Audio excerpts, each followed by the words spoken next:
El aroma del mole poblano, espeso y achocolatado, llenaba cada rincón de la cocina. Era mi receta especial, la que Horacio, que en paz descanse, solía decir que podía resucitar a un muerto. Hoy la había preparado para Candelaria, mi hija, su favorita. Observaba el vapor ascender de la olla de barro, un fantasma de recuerdos felices, mientras colocaba los platos de Talavera en la mesa del antecomedor. Cada pieza, pintada a mano con azules y blancos vibrantes, contaba una historia. Esta casa, en el corazón de Coyoacán, estaba llena de historias que yo había construido durante 40 años. Candelaria entró en la cocina, su celular pegado a la oreja. No me miró. Pasó a mi lado como si yo fuera parte del mobiliario, tomó una botella de agua del refrigerador y siguió hablando en susurros con quien estuviera al otro lado de la línea. A sus 32 años, mi hija se movía por el mundo con la certeza de que éste le pertenecía. Su esposo, Dante, la siguió momentos después. Llevaba puesto un traje que seguramente costaba más que mi presupuesto mensual para el supermercado. Me dedicó una sonrisa rápida, una de esas que no llegan a los ojos. «Huele delicioso, suegra», dijo, aflojándose la corbata. Se sentó a la mesa sin que lo invitaran, como era su costumbre desde que se habían mudado conmigo hacía 18 meses. Temporalmente, habían dicho, solo mientras encontramos nuestro propio lugar. Candelaria finalmente colgó el teléfono y se sentó frente a él. Me miró y por un instante vi a la niñita que solía ayudarme a hacer galletas en esa misma mesa. Pero la mirada se endureció, reemplazada por una expresión calculadora que había llegado a conocer demasiado bien. «Mamá, siéntate», dijo, con un tono que no admitía réplica. Obedecí, secándome las manos en el delantal. Mi corazón comenzó a latir con una extraña aprensión. El silencio se instaló entre nosotros, solo roto por el borboteo del mole en la estufa. Fue Dante quien lo rompió. Se aclaró la garganta, adoptando el aire de hombre de negocios que tanto le gustaba proyectar. «Suegra, Cande y yo hemos estado pensando mucho en su futuro», comenzó. La palabra futuro sonó como una amenaza. Candelaria alargó la mano sobre la mesa y cubrió la mía. Su piel era suave, sus uñas perfectamente cuidadas, un contraste con mis manos, marcadas por años de trabajo en el jardín y en la cocina. Su tacto era frío. «Mamá, te queremos mucho», continuó, su voz un almíbar venenoso. «Y precisamente porque te queremos, nos preocupamos por ti». Hizo una pausa dramática, apretando mi mano. «Y la verdad es, mamá, ya estás vieja. Es hora de que te vayas a un asilo». El mundo se detuvo. Las palabras quedaron suspendidas en el aire, pesadas, grotescas. La olla de barro en la estufa, los platos de Talavera, el olor a chocolate y chiles, todo se desvaneció en una neblina de incredulidad. Solté la cuchara de madera que aún sostenía en la mano. Cayó al suelo de baldosas con un golpe seco, un sonido agudo que partió el silencio y mi corazón en dos. «¿Un asilo?», susurré, la palabra arañando mi garganta. «No lo llames así, mamá, suena horrible». Cande retiró su mano, como si mi piel de repente le quemara. «Es una comunidad para personas mayores. Encontramos un lugar encantador para ti. Se llama Villa Serenidad. Tiene clases de yoga, club de lectura, jardines preciosos. Estarás rodeada de gente de tu edad». ¿Gente de mi edad? La frase era un eufemismo para viejos. Tenía 59 años. No me sentía vieja. Cuidaba mi casa, mi jardín y dirigía un negocio que ellos ni siquiera entendían. Miré a Dante. Él evitaba mis ojos, concentrado en un punto inexistente en la pared. Él era el arquitecto de esto, lo sabía. Su ambición era un ácido que corroía todo lo que tocaba. «Esta es mi casa», dije, mi voz apenas un temblor. Candelaria suspiró. un sonido de impaciencia, de fastidio. Técnicamente, mamá, ya no. Lo hablamos. Es por tu bien, para que no te preocupes por nada. El aire se escapó de mis pulmones. La habitación comenzó a dar vueltas.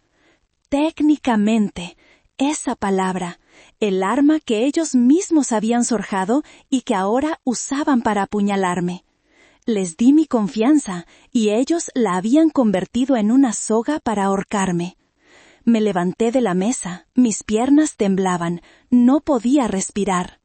El delicioso aroma del mole ahora me asfixiaba, olía a traición. Sin decir una palabra, me di la vuelta y salí de la cocina, dejando atrás a mi hija y a su esposo, sentados a mi mesa, planeando mi desaparición en la casa que ya no era mía. Hace 5 años, esta casa olía a nardos y a duelo. Horacio se había ido.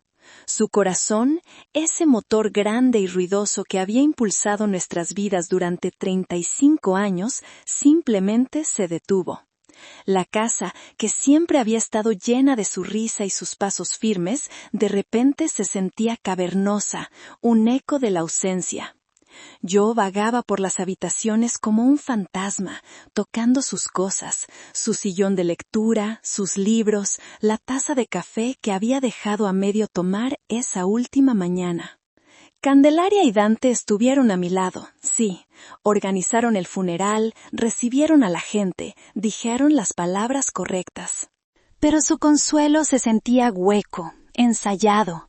Noté cómo sus ojos se desviaban hacia los cuadros en las paredes, los muebles antiguos, como si estuvieran haciendo un inventario silencioso.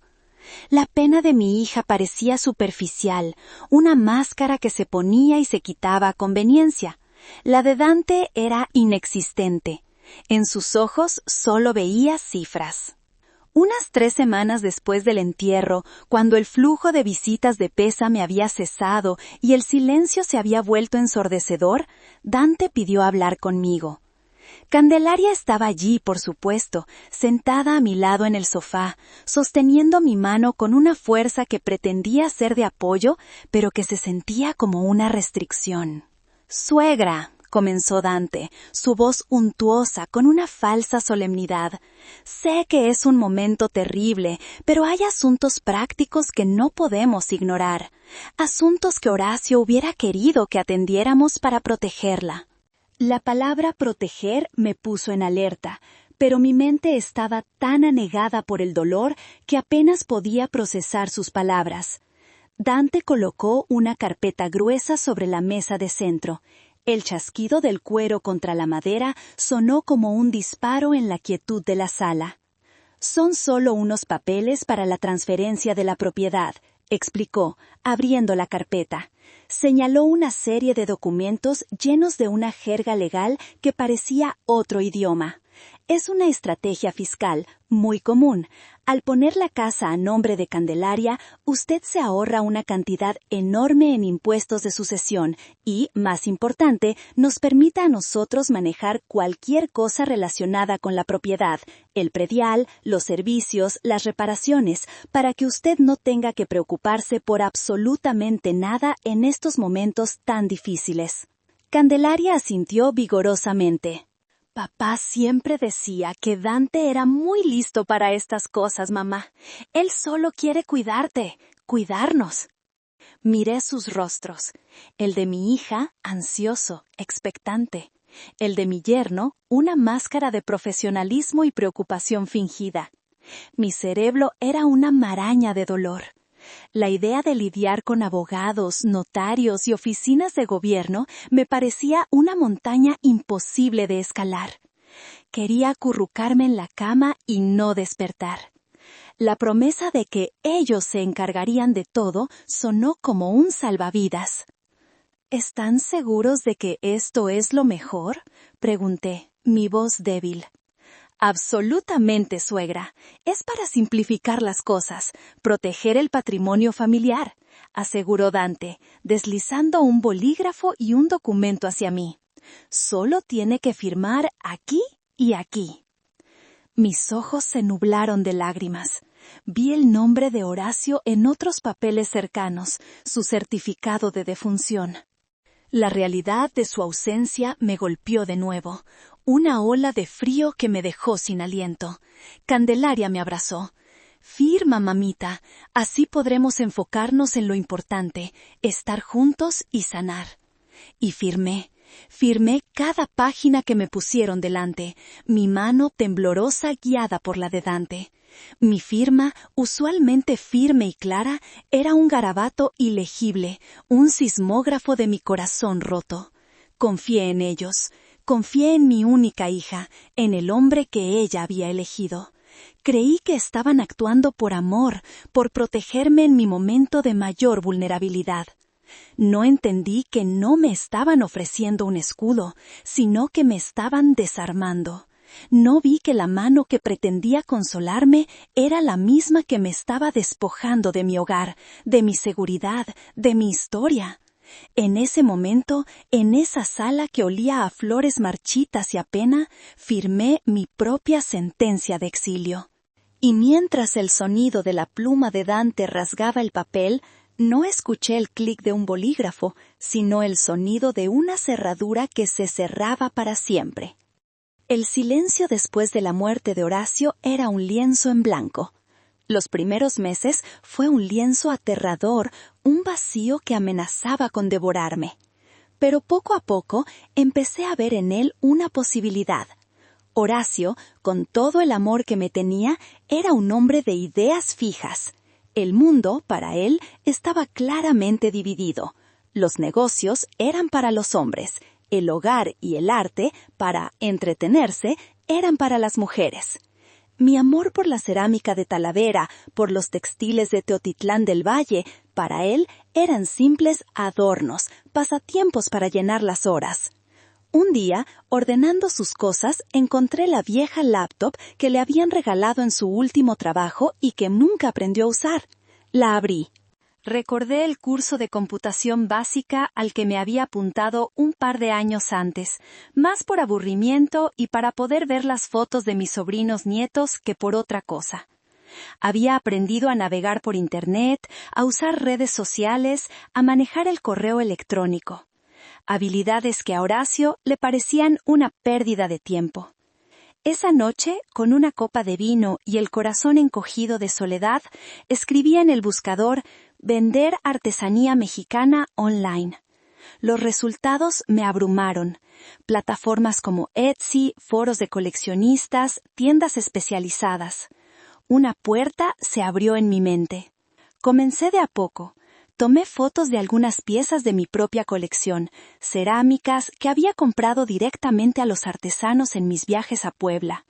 Escribí descripciones detalladas, contando la historia detrás de cada diseño, el nombre del maestro alfarero, el significado de los colores. Creé una pequeña tienda en Etsy y la llamé Corazón de México. Cuando se lo conté a Candelaria y a Dante, su reacción fue de una condescendencia amable. «¡Ay, qué lindo, mamá! Un hobby para que te mantengas ocupada», dijo Cande, revisando su celular mientras yo le mostraba entusiasmada las fotos. Dante fue más directo. «¿Y quién va a comprar esos platos viejos, suegra? Con todo respeto, la gente ahora quiere cosas modernas, de diseñador». Me sonrió como si le explicara a una niña que Santa Claus no existe. Su desdén, en lugar de desanimarme, encendió una chispa en mi interior, una pequeña llama de rebeldía. «Veremos», me dije. La primera venta fue una semana después, un pequeño jarrón azul cobalto. Se vendió a una mujer en Toronto, Canadá. La emoción fue indescriptible. Empaqué la pieza con un cuidado infinito. Escribí una nota de agradecimiento a mano y la llevé a la oficina de correos. Era mi secreto, mi pequeño triunfo. Lo que siguió fue una avalancha. Los coleccionistas empezaron a encontrarme. Me di cuenta de que lo que yo vendía no eran platos viejos. Eran piezas de arte, fragmentos de la historia y el alma de México. Empecé a viajar sola a Oaxaca, a Puebla, a Michoacán. Ya no como turista, sino como socia. Me reuní con las familias de artesanos, gente cuyas manos transformaban el barro y la lana en belleza. Les ofrecí un precio justo, mucho más de lo que recibían de los intermediarios, y un escaparate al mundo. Mi hobby se convirtió en un negocio próspero. Aprendí sobre marketing digital viendo tutoriales en YouTube hasta la madrugada. Contraté a un joven diseñador para que me ayudara a crear mi propia página web. Registré mi marca. Las ventas se dispararon. Galerías en Santa Fe, boutiques en Londres, decoradores de interiores en Tokio. Corazón de México se convirtió en un referente de artesanía mexicana de alta gama. Y todo esto sucedía en el sótano de mi casa. Mientras arriba Candelaria y Dante hablaban de sus planes superficiales, de sus cenas en restaurantes de moda y de la ropa de marca que compraban a crédito, abajo, en silencio, yo estaba construyendo un imperio del que no sabían nada. Ellos veían a una viejita que jugaba con barro, no veían a la mujer de negocios que movía miles de dólares cada mes, que reinvertía, que construía un futuro sólido, un futuro que era solo mío. Su ceguera, su desprecio por mi pasatiempo, se convirtió en mi mejor camuflaje, en el velo perfecto para mi creciente poder. De vuelta al presente, su desprecio ya no era pasivo, se había vuelto una ocupación territorial. La casa había dejado de ser mi refugio para convertirse en su escenario personal. Los fines de semana, el silencio que tanto me había costado repoblar con mis propios pensamientos era destrozado por la música estridente de sus fiestas. Amigos suyos, jóvenes con miradas vacías y ropa cara, desfilaban por mi sala, dejando un rastro de copas de vino vacías y conversaciones huecas. Yo me retiraba a mi habitación, sintiéndome una extraña en mi propio hogar. Poco a poco, mis cosas empezaron a desaparecer, a ser reubicadas. El viejo sillón de lectura de mi abuela, con su tapiz de flores desvaídas, un día simplemente no estaba. Cuando pregunté, Candelaria respondió con un gesto vago, sin apartar la vista de su laptop. «Ay, mamá, lo mandé a donar». Era un trasto viejo, ocupaba mucho espacio y no iba con nuestro estilo minimalista. Dijo nuestro estilo, no mi estilo. El pronombre era una daga. La casa ya no era mía. Yo era una simple inquilina en su proyecto de vida. Mis herramientas de jardinería, que siempre habían estado en un pequeño cobertizo junto a la cocina, fueron movidas al fondo del jardín, a un rincón húmedo y oscuro, para hacer espacio para la nueva parrilla de gas de Dante. Mis libros de cocina, apilados durante décadas, fueron sacados de sus estantes para dar lugar a una cafetera industrial que parecía una máquina de laboratorio. La cocina, mi santuario, se convirtió en su territorio de experimentación culinaria. Usaban mis ollas de barro para sus recetas de moda, y más de una vez encontré mis utensilios de plata manchados y tirados en el fregadero. Dante, en particular, desarrolló una aversión por los olores de mi comida. «Suegra, con todo respeto, ¿podría no cocinar eso? La casa se queda oliendo a comida de viejitos», dijo una tarde, arrugando la nariz mientras yo preparaba un caldo de pollo tradicional. Me quedé helada, con el cucharón en la mano. Comida de viejitos. El caldo que le había preparado a Candelaria cada vez que se enfermaba, el que Horacio decía que le recordaba a su propia madre. Ahora era ofensivo. Empecé a comer a deshoras, a cocinar cuando ellos no estaban, a moverme por mi casa con el sigilo de un ladrón para no molestar, para no ofender su sensibilidad moderna. Me estaba encogiendo, volviéndome invisible para poder sobrevivir en mi propio espacio. La gota que casi derramó el vaso antes de la inundación final fue el asunto de la salita.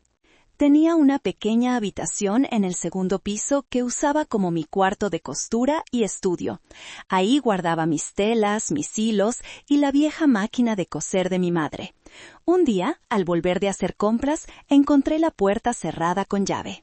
Dante salió del pasillo secándose el sudor con una toalla. «Ah, suegra, Cande y yo decidimos que necesitamos un espacio para hacer ejercicio. Esta habitación es perfecta. Ya pedimos una caminadora». «¿Y mis cosas?», pregunté, mi voz un hilo. «Las bajamos al sótano. Allá abajo hay mucho espacio», dijo, y se fue dejándome parada frente a la puerta cerrada de lo que había sido mi último refugio. Bajé al sótano.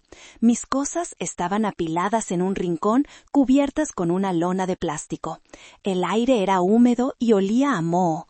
Sentí una punzada de humillación tan profunda que me dobló.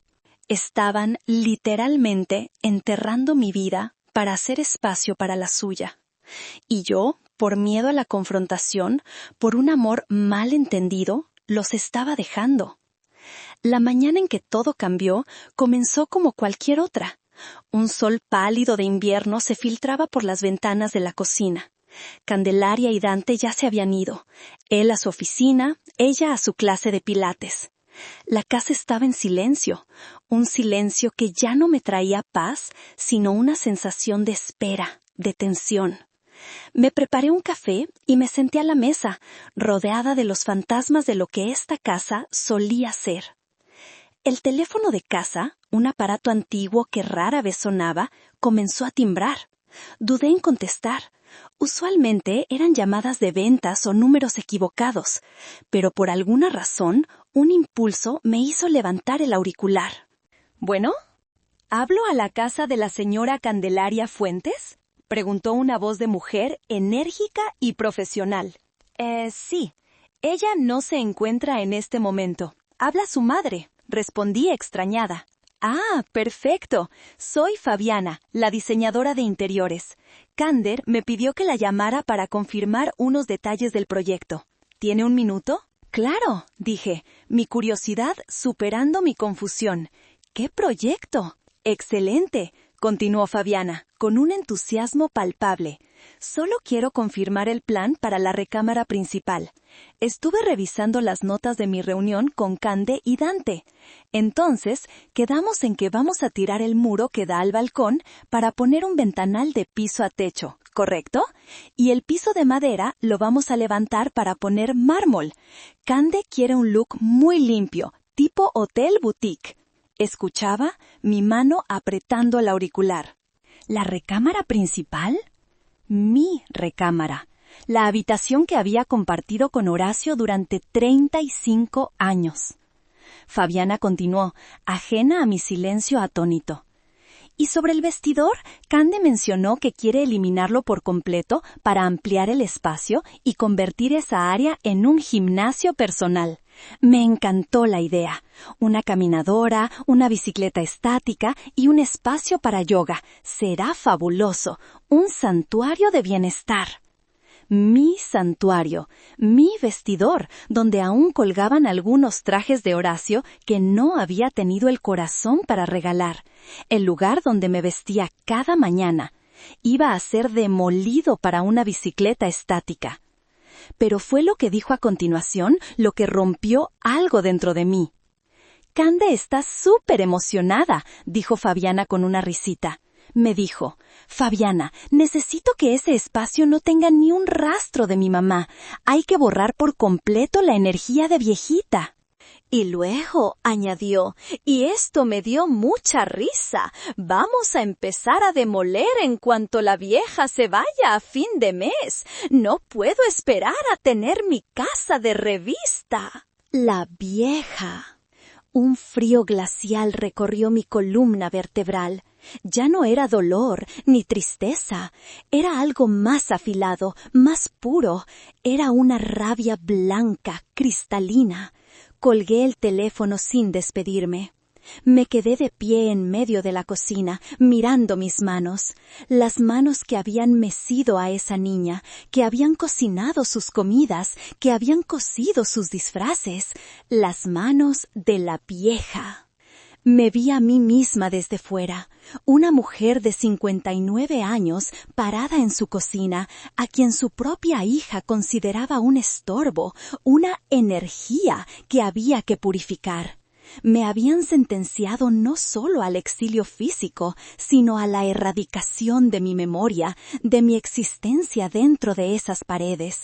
No querían que me fuera. Querían que nunca hubiera existido. En ese momento, la Minerva dócil, la madre abnegada, la viuda triste, murió. Y de sus cenizas nació otra mujer. Una mujer que ya no iba a pedir permiso para existir. Una mujer que iba a reclamar lo que era suyo. Caminé con paso firme hacia las escaleras que llevaban al sótano, hacia mi pasatiempo, hacia mi fortaleza. La guerra no la había empezado yo, pero por el alma de Horacio iba a terminarla. El aire del sótano era húmedo y olía a tierra y a olvido. Era el lugar donde habían desterrado mis cosas, donde me habían confinado simbólicamente. Pero también era el centro de operaciones de mi vida secreta, el lugar donde Minerva, la madre, se quitaba el delantal y se convertía en la fundadora de Corazón de México. Encendí la luz fluorescente que parpadeó antes de inundar la estancia con un brillo pálido y funcional. A mi alrededor, cajas de cartón con mi nombre escrito en marcador se apilaban contra las paredes. Pero en el centro, sobre una mesa de trabajo sólida, descansaba mi laptop, mi ventana al mundo, mi arma. Me senté en la silla de oficina desvencijada y abrí la computadora. El zumbido familiar del ventilador era como una bienvenida. Mis dedos, que minutos antes temblaban de ira, ahora se movían con una precisión renovada sobre el teclado. Ignoré los correos de nuevos pedidos, las consultas de clientes. Fui directamente al portal de mi banco. Introduje mi contraseña y la clave dinámica. La página tardó 1 segundo en cargar, 1 segundo en el que contuve la respiración. Y entonces apareció el número, brillando en la pantalla, desafiante, real. $2,157,430.25. No era dinero heredado, no era la fortuna de Horacio, era mío. Cada centavo ganado a través de noches de insomnio, de viajes a pueblos remotos, de negociaciones con artesanos, de aprender a codificar para mejorar mi página web. Era la prueba tangible de mi valor, un valor que mi propia familia se negaba a ver. Miré ese número y la rabia que sentía se transformó. Se enfrió, se solidificó, convirtiéndose en una determinación de acero. Ya no era una cuestión de dolor o de orgullo herido, era una cuestión de justicia.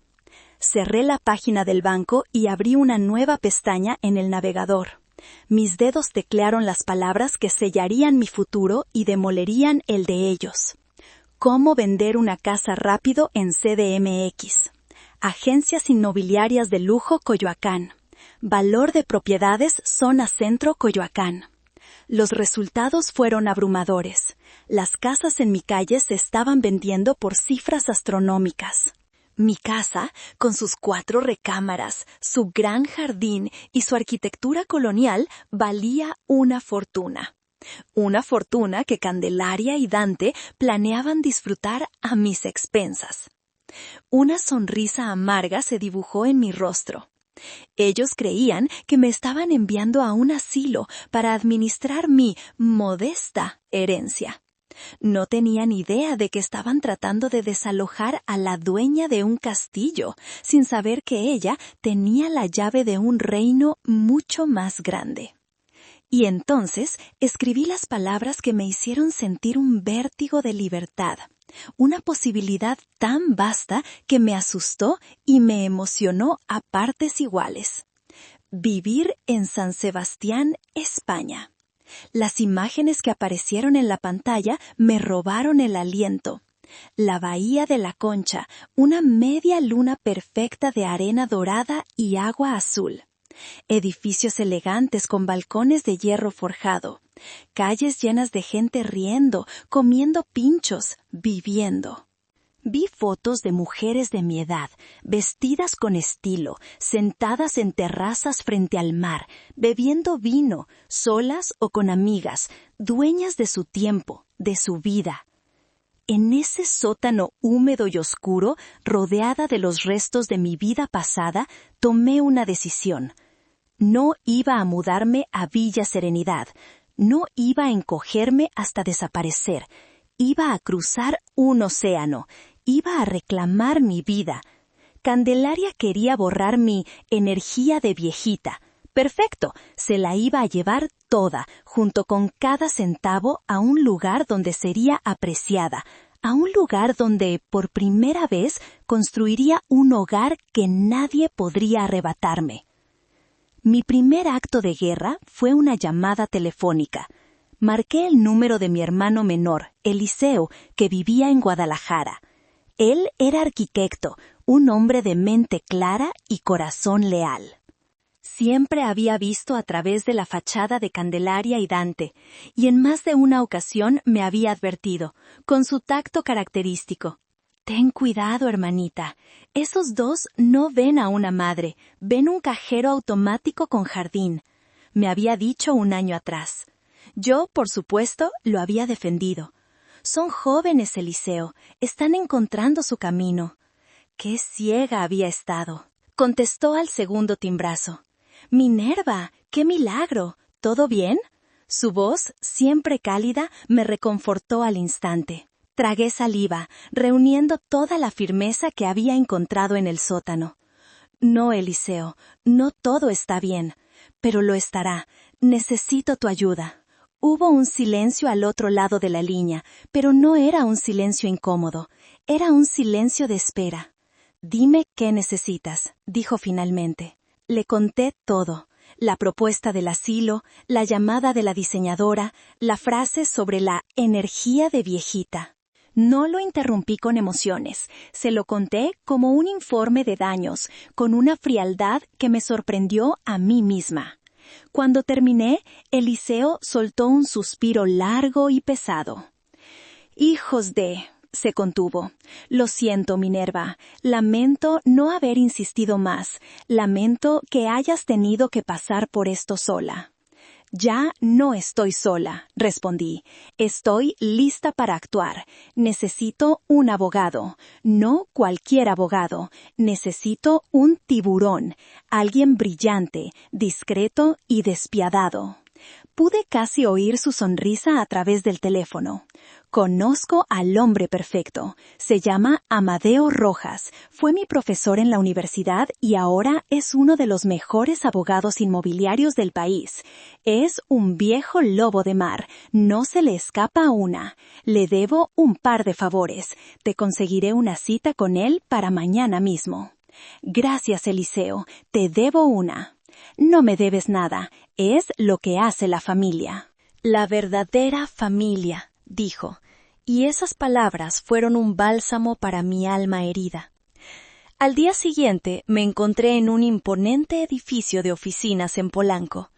El despacho del licenciado Amadeo Rojas era sobrio y elegante, con paredes cubiertas de libros y una vista espectacular de la ciudad. Él era un hombre de unos 60 y tantos años, con el cabello plateado y unos ojos agudos que parecían leer directamente en tu mente. Le presenté mi caso, le mostré las copias de los documentos que había firmado en mi estado de duelo. Él los examinó en silencio, sus dedos tamborileando sobre el escritorio de caoba. Cuando levantó la vista, su expresión era grave. «Señora Minerva, lo que le hicieron es una canallada. Legalmente es un caso de abuso de confianza y posible dolo. Podríamos iniciar un juicio para anular la transferencia, pero sería un proceso largo, costoso y muy doloroso para usted, un circo mediático familiar». Mi corazón se hundió. No quería un circo, quería una salida limpia. Sin embargo, continuó, y una chispa de astucia brilló en sus ojos. Hay una ruta más elegante, más rápida y, si me permite decirlo, mucho más devastadora para ellos. Se inclinó hacia adelante.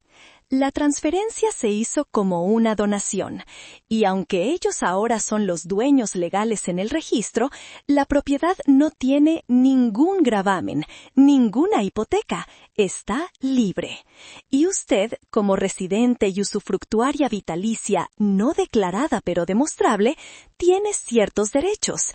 Pero más importante aún, el poder notarial que Horacio le dejó a usted y que nunca fue revocado, le concede facultades amplísimas. Estuve revisando las copias que me envió Eliseo. Hizo una pausa, saboreando el momento. Señora, dígame algo. ¿Qué tan rápido quiere vender su casa? La pregunta me sorprendió. ¿Puedo venderla? El licenciado Amadeo sonrió por primera vez, una sonrisa afilada como un bisturí. Con este poder notarial y la estrategia correcta, podemos tenerla en el mercado mañana y vendida en menos de un mes, especialmente a un comprador que pague de contado. Ellos son los dueños del papel, pero usted, mi estimada señora Minerva, usted todavía tiene el poder.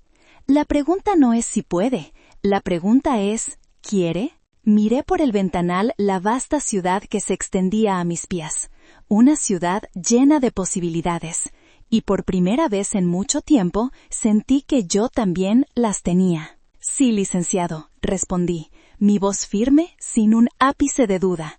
Quiero venderla, y quiero hacerla ayer. Comenzó la actuación de mi vida. Me convertí en Meryl Streep de Coyoacán, interpretando el papel de la madre dócil y resignada.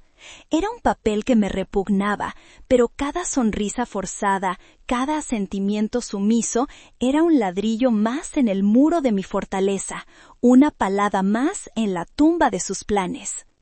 La noche después de mi reunión con el abogado, me senté con Candelaria y Dante en la sala. Candelaria, sintiéndose victoriosa, había adoptado un aire de magnanimidad. «Mamá, sé que esto es difícil», dijo, pasándome un folleto satinado de vila serenidad. «Pero mira qué bonito, tienen un invernadero para que puedas tener tus plantitas». En la foto, un grupo de ancianos sonreían con dentaduras postizas mientras una joven instructora los guiaba en lo que parecía ser una clase de pintura de acuarela. Sentí una náusea. Miré el folleto con una expresión de interés melancólico. «Es bonito, hija». «Gracias por pensar en mí», dije, mi voz cuidadosamente calibrada para sonar frágil. Dante, por su parte, ya estaba en modo gerente de proyecto. «He estado revisando los números, suegra.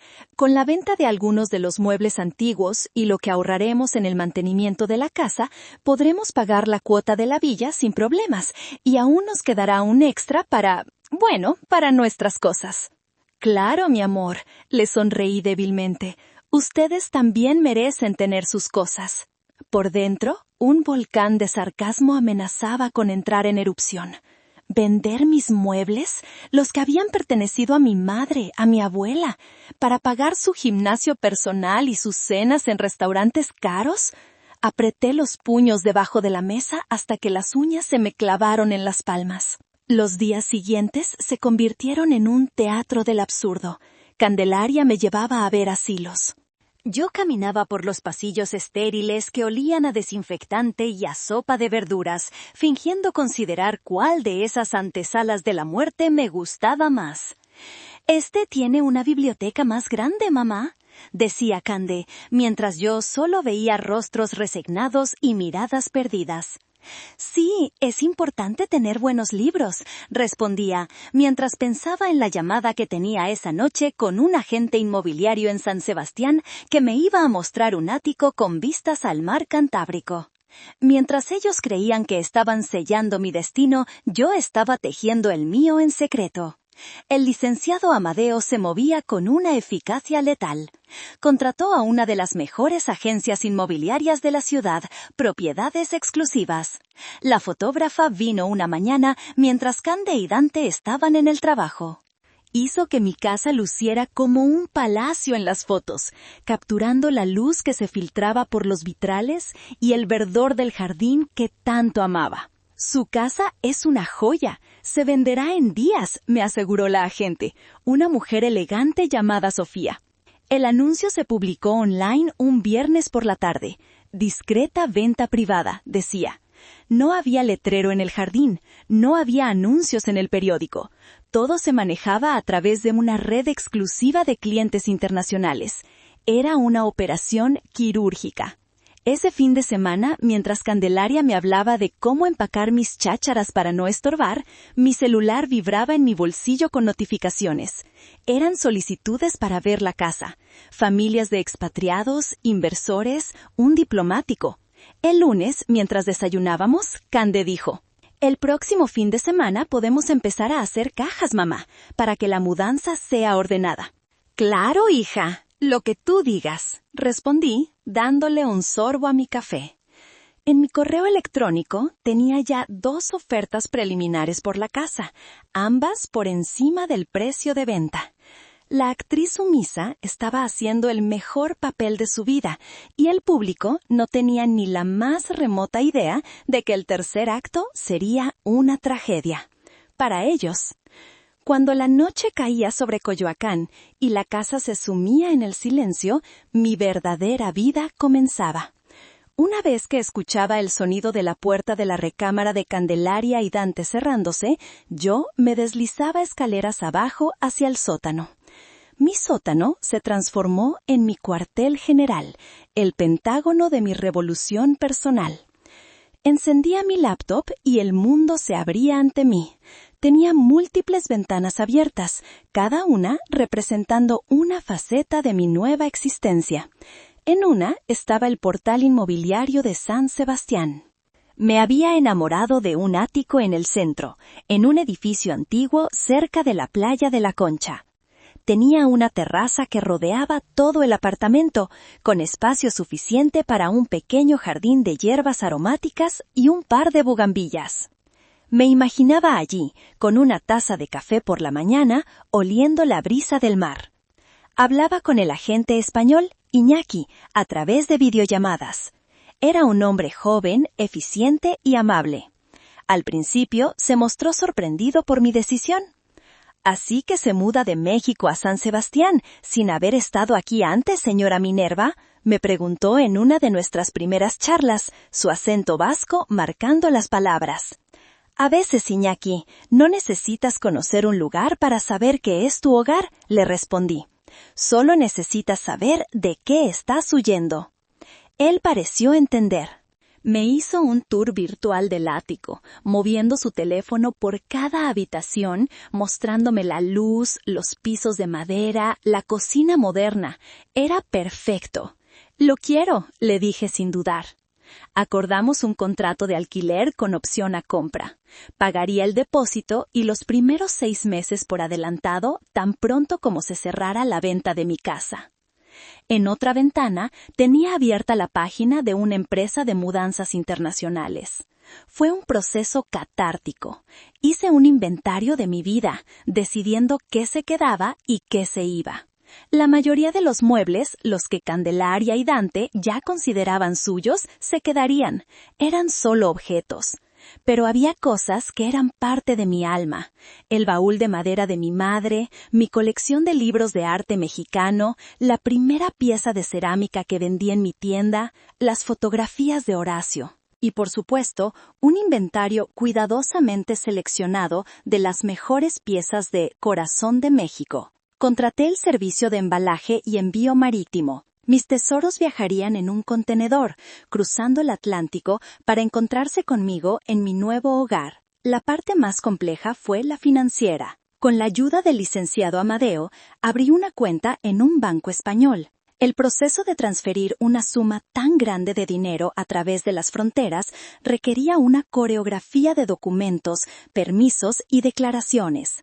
Pasé horas escaneando papeles, llenando formularios en línea, en una carrera contra el tiempo. Una noche estaba tan concentrada en un formulario de transferencia internacional que no escuché los pasos en la escalera. La puerta del sótano se abrió de repente. Era Dante. Mi corazón dio un vuelco. —¿Suegra? ¿Qué hace aquí tan tarde? —preguntó, su mirada recorriendo el espacio, deteniéndose en la pantalla de mi laptop. Con un movimiento rápido, cambié de ventana a una página de solitario. No podía dormir, dije, tratando de que mi voz sonara tranquila. Bajé a ordenar un poco estas cajas. Él me miró con sospecha por un segundo. Se acercó. Debería estar descansando, con todo el estrés de la mudanza. Vio el juego en la pantalla y su expresión se relajó, reemplazada por una sonrisa condescendiente. Ah, jugando solitario.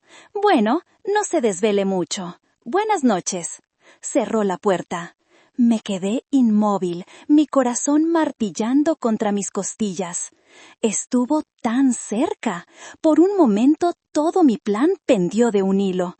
Pero su arrogancia, su incapacidad para verme como algo más que una viejita aburrida, me había salvado. No podía concebir que yo estuviera haciendo algo más complejo que mover cartas en una pantalla. Esa noche entendí que su mayor debilidad era la misma que la mía había sido durante tanto tiempo, la subestimación, y yo iba a usarla a mi favor hasta el final. La primera visita a la casa fue un martes por la mañana. Yo había preparado café y galletas caseras. Candelaria y Dante estaban en sus trabajos, ajenos a la transacción que estaba a punto de ocurrir bajo su propio techo. Los posibles compradores eran una pareja de franceses, los Dubois. Él era un chef retirado, ella una pintora. Buscaban un lugar en México para pasar sus años dorados, un lugar con historia y un jardín donde ella pudiera tener su estudio. Recorrieron la casa con una reverencia que me conmovió. Se maravillaron con los pisos de madera originales, con los azulejos pintados a mano en la cocina, con la luz que inundaba el patio interior.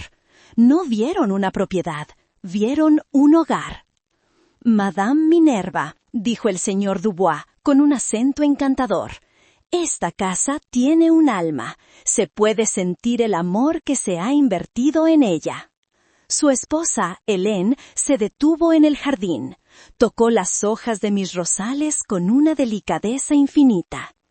«Es el jardín de mis sueños», susurró. «Podría pintar aquí por el resto de mi vida». Cuando se fueron, supe que eran ellos. Eran los guardianes que mi casa merecía. Esa misma tarde, mi agente, Sofía, me llamó. Su voz vibraba de emoción. «Minerva, tenemos una oferta de los Dubois y es extraordinaria». Me dijo la cifra. Era un 20% por encima del precio que habíamos pedido. Y lo más importante, era una oferta en efectivo, sin condiciones de financiamiento, con un cierre propuesto en 10 días. Quieren la casa tal como está, Minerva, con la mayoría de los muebles. Dicen que no quieren cambiarle el alma. Solo traerán sus libros y sus lienzos. Lágrimas de alivio y gratitud rodaron por mis mejillas. No solo estaba vendiendo mi casa, se la estaba entregando a alguien que la amaría, que la cuidaría. Alguien que no vería mis muebles como trastos viejos, sino como parte de la historia. «Acepto», dije sin dudarlo. El licenciado Amadeo se movió con la velocidad de un rayo. Preparó el contrato de compra-venta, coordinó con los abogados de los Dubois y fijó la fecha para la firma en la notaría. Todo ocurriría la semana siguiente, exactamente el viernes en que Candelaria y Dante habían planeado su escapada de fin de semana a Tulum. El universo, al parecer, estaba de mi lado. Esa semana, mi actuación se volvió aún más intensa. Jugué mi papel con un esmero digno de un Oscar. Ayudé a Candelaria a buscar en línea cajas de mudanza. Escuché sus planes sobre cómo donar mi ropa pasada de moda. Asentí con la cabeza cuando Dante me explicó, como si yo fuera una niña, el proceso para dar de baja mi línea telefónica.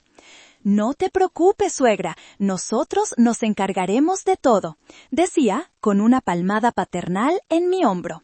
«Gracias, hijo, no sé qué haría sin ustedes», respondía yo con una dulzura que debería haberle dado escalofríos. La noche antes de que se fueran a Tulum, Candelaria me abrazó. «Estoy tan orgullosa de ti, mamá, por ser tan valiente y aceptar este cambio. Sé que es lo mejor para todos». «Yo también lo sé, mi amor», le dije, devolviéndole el abrazo. Y era verdad.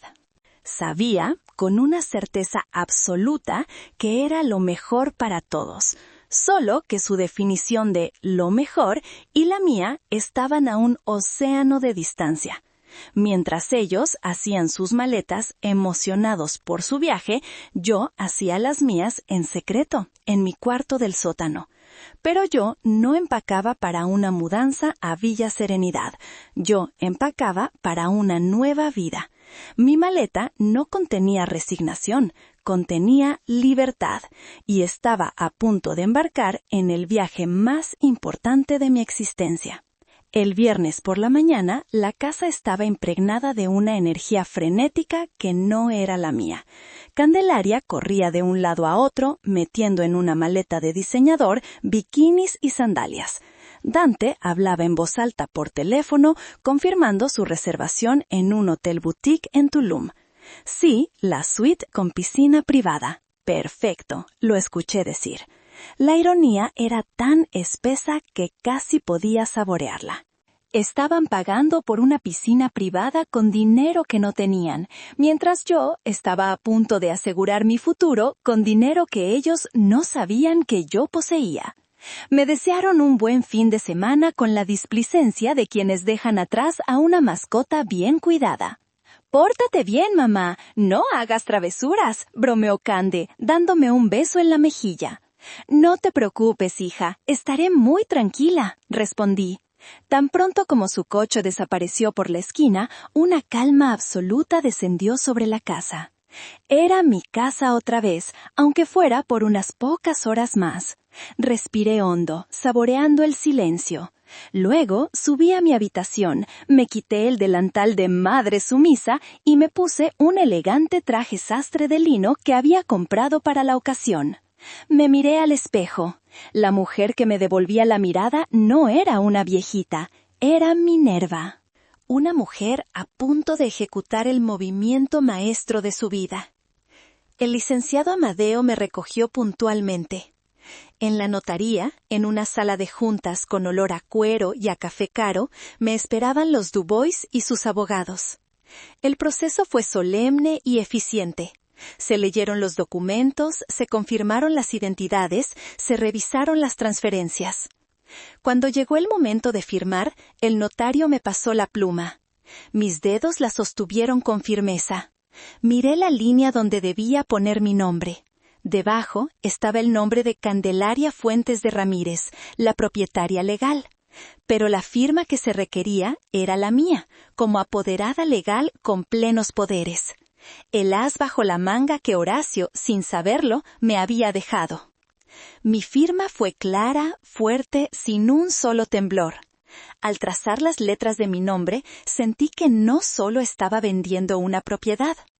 Estaba firmando mi declaración de independencia.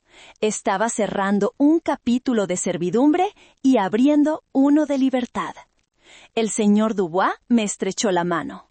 «Felicidades, Madame Minerva, y gracias. Cuidaremos su casa como si fuera un tesoro». «Sé que lo harán», respondí, con una sonrisa genuina. El licenciado Amadeo me acompañó de regreso. En el coche me entregó un sobre. Dentro estaba la confirmación de la transferencia bancaria internacional. El dinero ya estaba seguro en mi cuenta en España. «Misión cumplida, mi estimada señora», dijo el abogado con una sonrisa de satisfacción. «Ahora, si me permite una sugerencia, esto amerita un brindis». Esa tarde, después de que el abogado se fuera, caminé por mi casa vacía. Fui a la cantina de Horacio y saqué la botella de tequila más fina que guardaba, una reserva especial que habíamos estado guardando para una gran ocasión. Serví un caballito. Me paré en medio de la sala, levanté el vaso y brindé al silencio. Brindé por Horacio, por su amor y por su ceguera, que paradójicamente me habían dado las herramientas para esta victoria. Brindé por mi hermano Eliseo, por su lealtad incondicional. Brindé por el licenciado Amadeo, por su brillantez. Y finalmente brindé por mí, por la mujer que había soportado, por la mujer que había despertado y por la mujer que estaba a punto de nacer. Bebí el tequila de un solo trago. El líquido quemó mi garganta, un fuego purificador que borró el sabor amargo de la humillación y lo reemplazó con el sabor dulce y embriagador de la libertad. Afuera, el sol comenzaba a ponerse, tiñendo el cielo de Coyoacán de tonos naranjas y morados. Era el último atardecer que vería desde esa casa, y era, sin duda, el más hermoso. El sábado fue un día de actividad febril y silenciosa. A las 8 de la mañana, un camión sin insignias de la empresa de mudanzas internacionales se estacionó discretamente en una calle aledaña. 3 hombres eficientes y callados, instruidos por mí previamente, entraron en la casa. Había pasado la noche anterior marcando cada objeto que se iría conmigo con una pequeña etiqueta adhesiva de color verde. No eran muchas cosas, pero eran mi vida. El baúl de cedro de mi madre, que olía a lavanda y a recuerdos. Mi colección completa de libros de Octavio Paz y Elena Garro. La primera vasija de barro negro que vendí en Corazón de México, una pieza que había guardado como amuleto. Todas las fotografías enmarcadas de Horacio, de mis padres, de un Candelaria sonriente antes de que la amargura se instalara en su rostro. Y por supuesto, varias cajas cuidadosamente embaladas con el inventario más valioso de mi negocio. Los hombres trabajaron con una precisión coreografiada. Envolvieron cada objeto en mantas y plástico de burbujas, llenando cajas con una rapidez asombrosa. Observé el proceso desde el umbral de la sala, con una extraña sensación de desapego. Estaba viendo cómo desmantelaban mi vida pasada, pero en lugar de sentir tristeza, sentía una ligereza creciente, como si me estuvieran quitando un peso de encima. La mayoría de los muebles se quedaron, el pesado comedor de caoba donde habíamos celebrado tantas Navidades, el sofá de la sala donde Candelaria y Dante veían sus series, la cama matrimonial que había sido de Horacio y mía, se los dejaba. Eran la cáscara vacía de una vida que ya no existía, que se quedaran con los fantasmas si querían. A mediodía, el trabajo estaba hecho, la casa se sentía extrañamente hueca. Los espacios vacíos en las paredes donde antes colgaban cuadros eran como cicatrices pálidas. El jefe de la cuadrilla me entregó una carpeta con los documentos de envío. Su contenedor saldrá del puerto de Veracruz el martes, señora. Estará en el puerto de Bilbao en aproximadamente 3 semanas. La agencia en España se pondrá en contacto con usted para coordinar la entrega. Perfecto, dije, firmando el último papel. Les di una generosa propina y se fueron tan silenciosamente como habían llegado. Ahora sí, la casa estaba lista. Pasé el resto del día limpiando. No una limpieza superficial, sino una limpieza profunda, ritual. Fregué los pisos, pulí la plata que se quedaba, limpié cada ventana hasta que el jardín se vio con una claridad cristalina. Era mi último acto de amor hacia esas paredes. Quería entregarla a sus nuevos dueños, los Dubois, en un estado de gracia, como una novia preparada para su boda. Mientras limpiaba, recordé una conversación con Hélène Dubois. Me había preguntado sobre las plantas del jardín. Le expliqué los ciclos de cada rosal, qué bugambilla necesitaba más sol, dónde crecían las hierbas aromáticas. Ella me escuchaba con una atención genuina. Cuidaré de su jardín como si fuera mío, me prometió. Saber eso me dio una paz inmensa. Mi legado de belleza no sería destruido, sería nutrido. Esa noche dormí en la habitación de huéspedes. No podía soportar la idea de dormir en mi cama, en esa habitación que Candelaria planeaba convertir en un gimnasio. Me acosté sobre el edredón, sin deshacer la cama, y miré el techo.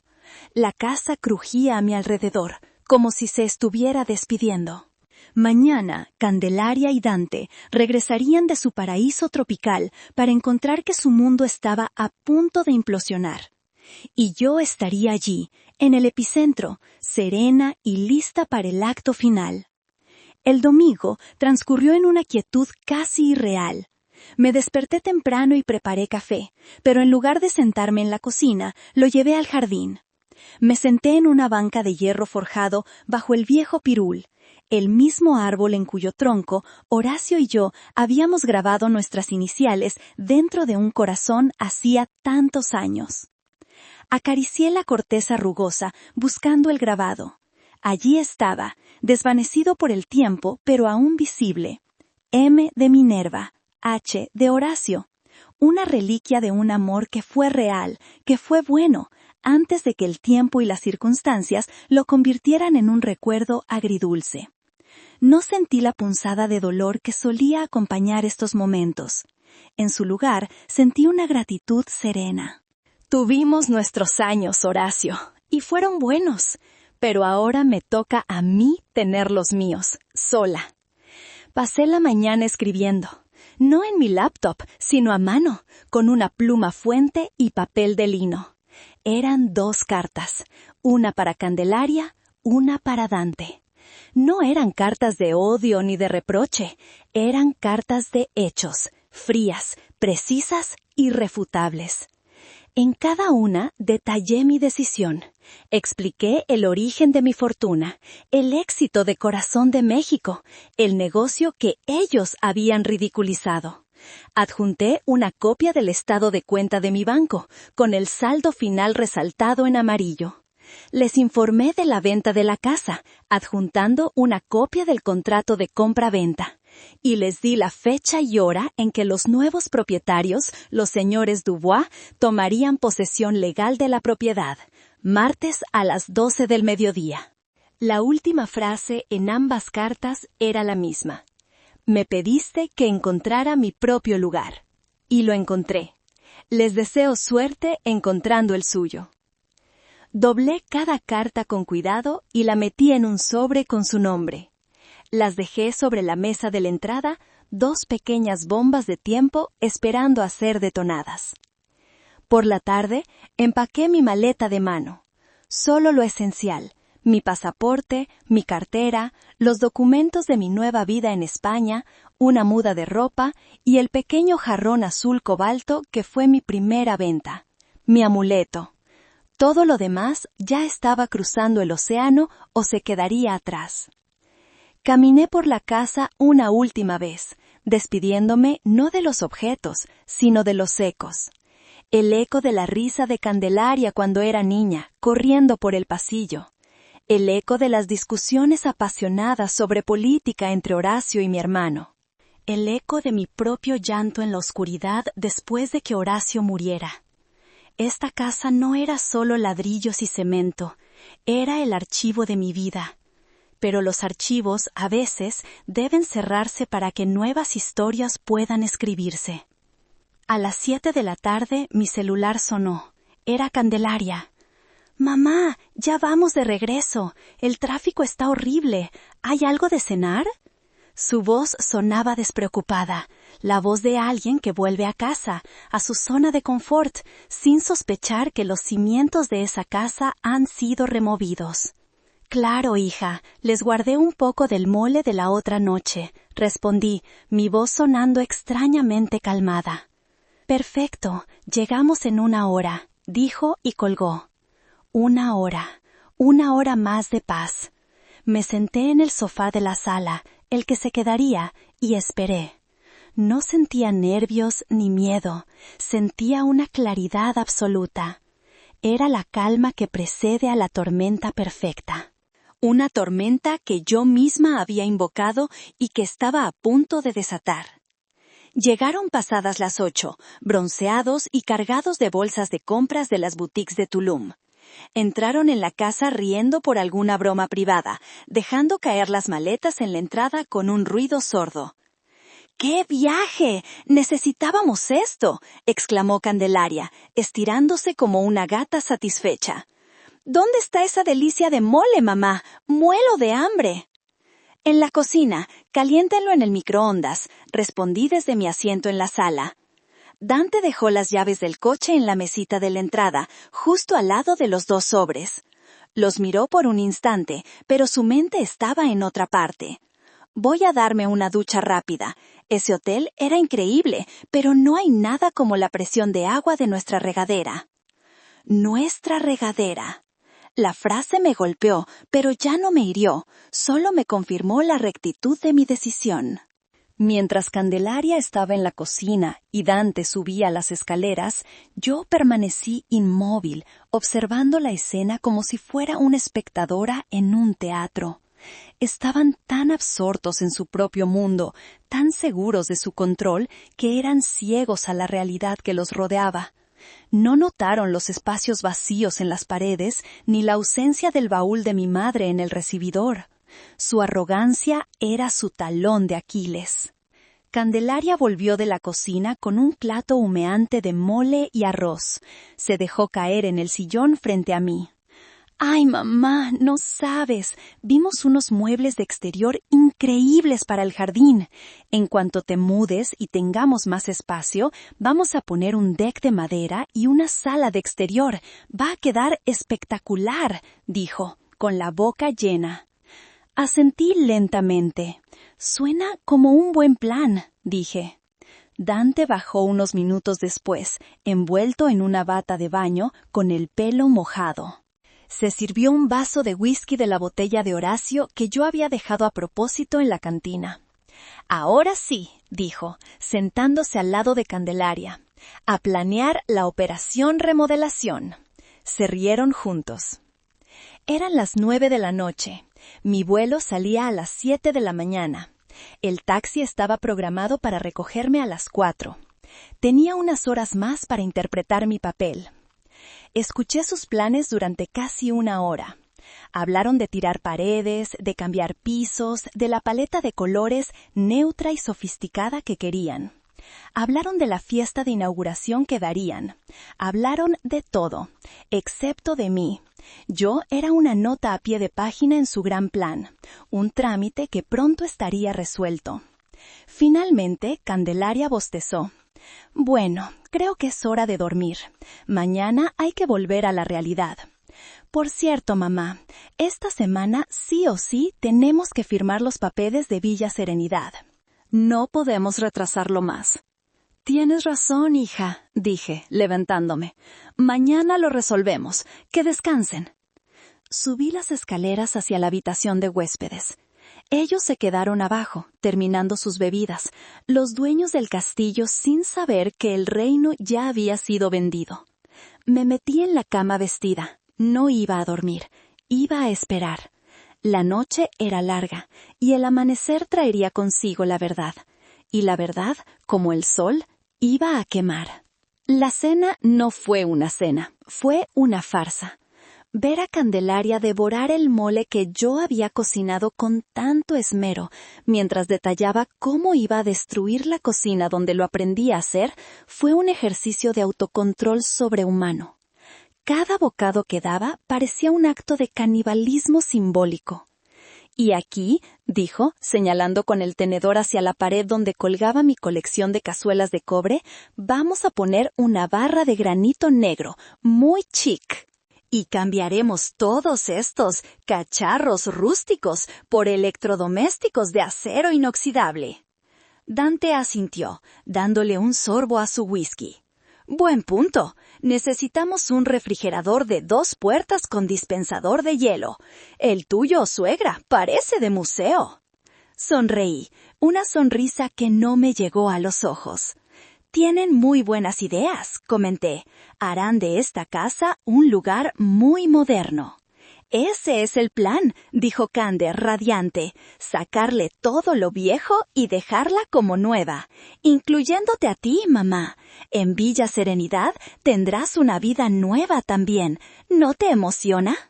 «Estoy abrumada por la emoción», respondí, y no mentía. La emoción que sentía era tan intensa que casi vibraba, pero no era la que ella imaginaba.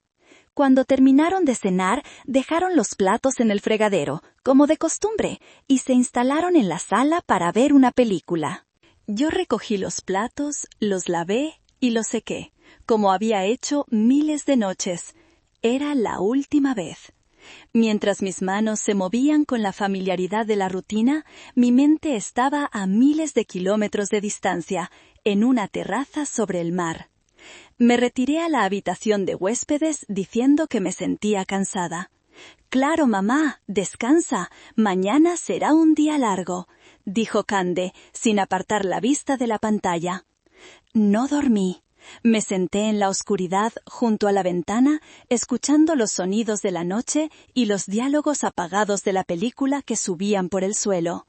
Esperé. A la 1 de la mañana escuché sus pasos subiendo la escalera, sus risas, la puerta de mi habitación cerrándose. La casa finalmente quedó en silencio. Entonces comenzó mi vigilia. Repasé cada detalle de mi plan una y otra vez. El taxi a las 4, el vuelo a las 7. La llegada a Madrid y luego el vuelo de conexión a San Sebastián. La llamada a Iñaki, el agente inmobiliario, para confirmar mi llegada. La transferencia de fondos a mi nueva cuenta. Todo estaba en su lugar. No había cabos sueltos. A las 3:30 de la mañana me levanté. Me moví por la casa oscura con la seguridad de quien conoce cada crujido del piso. Fui a la cocina y me preparé una última taza de té de manzanilla. Me senté a la mesa del antecomedor, en la penumbra, y miré a mi alrededor. Me despedí en silencio de cada rincón. De la alacena, donde guardaba las galletas de animalitos para Candelaria cuando era niña. De la marca en el marco de la puerta donde medíamos su altura cada año. Del lugar exacto donde Horacio y yo bailamos torpemente la noche que nos entregaron la casa. No eran solo paredes, eran testigos, y sentí que me daban su bendición para partir. A las 4 en punto, vi las luces de un coche detenerse frente a la casa. Era mi taxi. Tomé mi pequeña maleta de mano y mi bolso. Bajé las escaleras con el corazón latiendo con una calma sobrenatural. Antes de abrir la puerta principal, me detuve frente a la mesita de la entrada. Los 2 sobres blancos parecían brillar en la oscuridad. Eran mi legado, mi punto final. Salí a la noche fría y silenciosa. El taxista, un hombre mayor con cara amable, me ayudó con la maleta. «Al aeropuerto, Terminal 2, por favor», dije, mi voz clara y firme. Mientras el coche se alejaba, miré por última vez la fachada de la casa, mi hogar, mi prisión, mi pasado. Una lágrima solitaria rodó por mi mejilla. No era una lágrima de tristeza, era una lágrima de adiós. La tormenta estaba a punto de desatarse, pero yo ya volaba muy por encima de ella hacia cielos despejados. El amanecer de lunes llegó con una luz gris y perezosa que se coló por las persianas de la recámara principal. Candelaria se despertó primero, como siempre. Se estiró entre las sábanas de seda, un lujo que habían comprado a crédito, y miró el espacio vacío a su lado. Dante ya se había levantado para ir a correr. Bajó a la cocina en busca de su café, esperando encontrar a su madre ya en pie, con la cafetera lista. Pero la cocina estaba vacía y silenciosa. La cafetera fría. Frunció el ceño. ¡Qué raro! Su madre siempre se levantaba con el sol. «¿Mamá?», llamó, su voz resonando en la casa silenciosa. No hubo respuesta. Subió a la habitación de huéspedes y tocó la puerta. «¿Mamá? ¿Estás bien?». Al no recibir respuesta, abrió la puerta. La cama estaba perfectamente tendida, intacta. La habitación impecable y vacía. Una extraña inquietud comenzó a formarse en su estómago. Bajó las escaleras justo cuando Dante entraba por la puerta principal, sudoroso y enérgico. «Buenos días, mi amor. ¿Lista para conquistar el mundo?», dijo él, dándole un beso. «Dante, mamá no está», dijo Candelaria, su voz teñida de una incipiente ansiedad. «Su cama no está deshecha. No está en la casa». Dante se encogió de hombros. «Habrá salido a caminar o a comprar el pan. Relájate, a veces se nos olvida que la señora tiene su propia vida. Se rió de su propio chiste. Fue entonces cuando Candelaria vio los sobres sobre la mesita de la entrada. Los había pasado por alto al bajar. ¿Y esto?, dijo, tomándolos. Uno tenía su nombre, Candelaria, el otro, Dante. Estaban escritos con la caligrafía perfecta y elegante de su madre. Se miraron. La sonrisa de Dante se desvaneció. La inquietud de Candelaria se convirtió en una alarma silenciosa. Algo no estaba bien. «Ábrelo», dijo Dante, su voz repentinamente tensa. Candelaria rompió el sello de su sobre con dedos temblorosos. Dentro había varios papeles doblados. Sacó el primero. Era una carta, escrita a mano. «Querida Candelaria, cuando leas esto, estaré en un avión, camino a mi nuevo hogar, un hogar que elegí yo misma, con mi propio dinero. El dinero de mi negocio, Corazón de México, ese pasatiempo que tanto te divertía. Resulta que es un negocio bastante rentable». Candelaria leyó la frase de nuevo, sin entender. ¿Negocio? ¿Dinero? Sacó el siguiente papel. Era un estado de cuenta bancario. Sus ojos se abrieron como platos al ver la cifra en la parte inferior, resaltada en amarillo. Más de $2 millones. «¿Qué es esto, Dante? ¿Qué demonios es esto?», balbuceó, pasándole los papeles. Dante los tomó, su rostro palideciendo a medida que leía. Sacó los papeles de su propio sobre. Eran diferentes. El suyo contenía una copia de un contrato de compra-venta. «No, no puede ser», susurró Dante. «Candelaria vendió la casa». «¿Qué?», gritó Candelaria, arrebatándole los papeles. «¡Estás loco! ¡No puede! ¡La casa es nuestra!». «Aparentemente, no», dijo Dante, su voz rota. Señaló una cláusula en el contrato y el nombre del firmante en la parte inferior. Era la firma de Minerva. Candelaria sintió que el suelo se abría bajo sus pies. Volvió a su carta, buscando una explicación, una negación, algo, pero solo encontró una última hoja. Era una copia de una reserva de vuelo. Vuelo AM001 de Aeroméxico, Ciudad de México a Madrid. Asiento 3A, primera clase. La fecha de salida, esa misma mañana. Y al final de la carta, la última frase, la estocada final. «Me pediste que encontrara mi propio lugar, y lo encontré». Los nuevos propietarios, los señores Dubois, tomarán posesión mañana martes a las 12 del mediodía. Les deseo suerte encontrando el suyo. Con amor, mamá. El silencio que siguió fue absoluto, pesado, cargado de la magnitud de su error de cálculo. Se quedaron allí, de pie en la entrada de una casa que ya no les pertenecía, sosteniendo los pedazos de papel que acababan de demoler su mundo.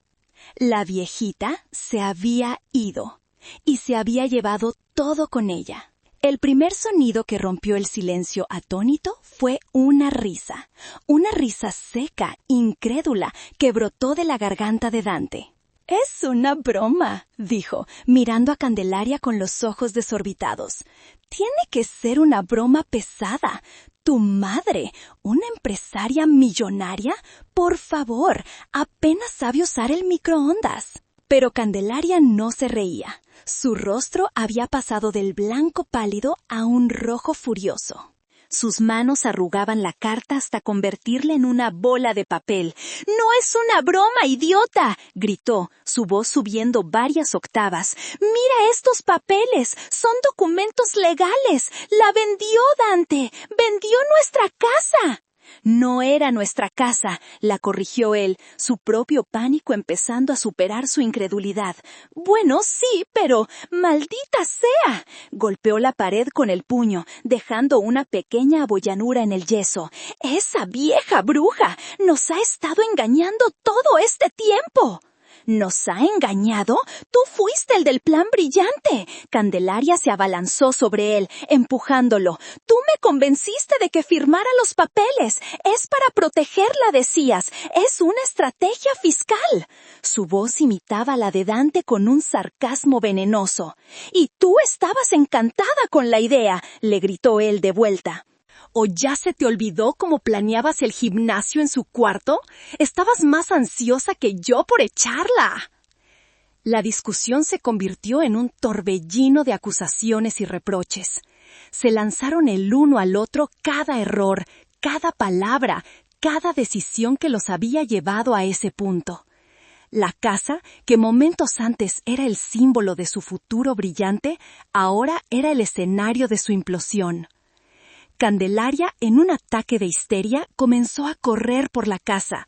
«¡No me voy! ¡Esta es mi casa! ¡La casa de mi padre! ¡No puede hacernos esto!». Abrió los armarios, tocó los muebles, como si su contacto pudiera reafirmar su propiedad. Dante, mientras tanto, había sacado su celular y llamaba frenéticamente a su abogado.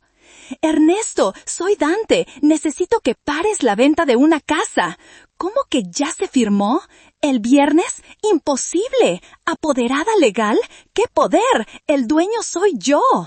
Escuchaba la voz de su abogado al otro lado, y su rostro se descomponía con cada palabra. Entiendo. No hay nada que hacer. Gracias».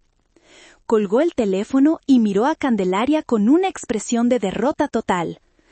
«Se acabó, Cande. Es legal. Su abogado es un tiburón. Lo ató todo perfectamente. El poder notarial de tu padre nunca fue revocado. Ella tenía toda la autoridad. La casa ya no es nuestra. Tenemos hasta mañana al mediodía para desalojar». La palabra desalojar fue como un golpe físico para Candelaria. Se detuvo en seco en medio de la sala. Sus hombros se hundieron. «¿Desalojar? ¿A dónde vamos a ir?», susurró, su furia reemplazada por un miedo infantil. «No lo sé», respondió Dante, pasándose las manos por el pelo. «Al departamento de tus tíos, a un hotel, no lo sé. Estamos en la quiebra, Candelaria.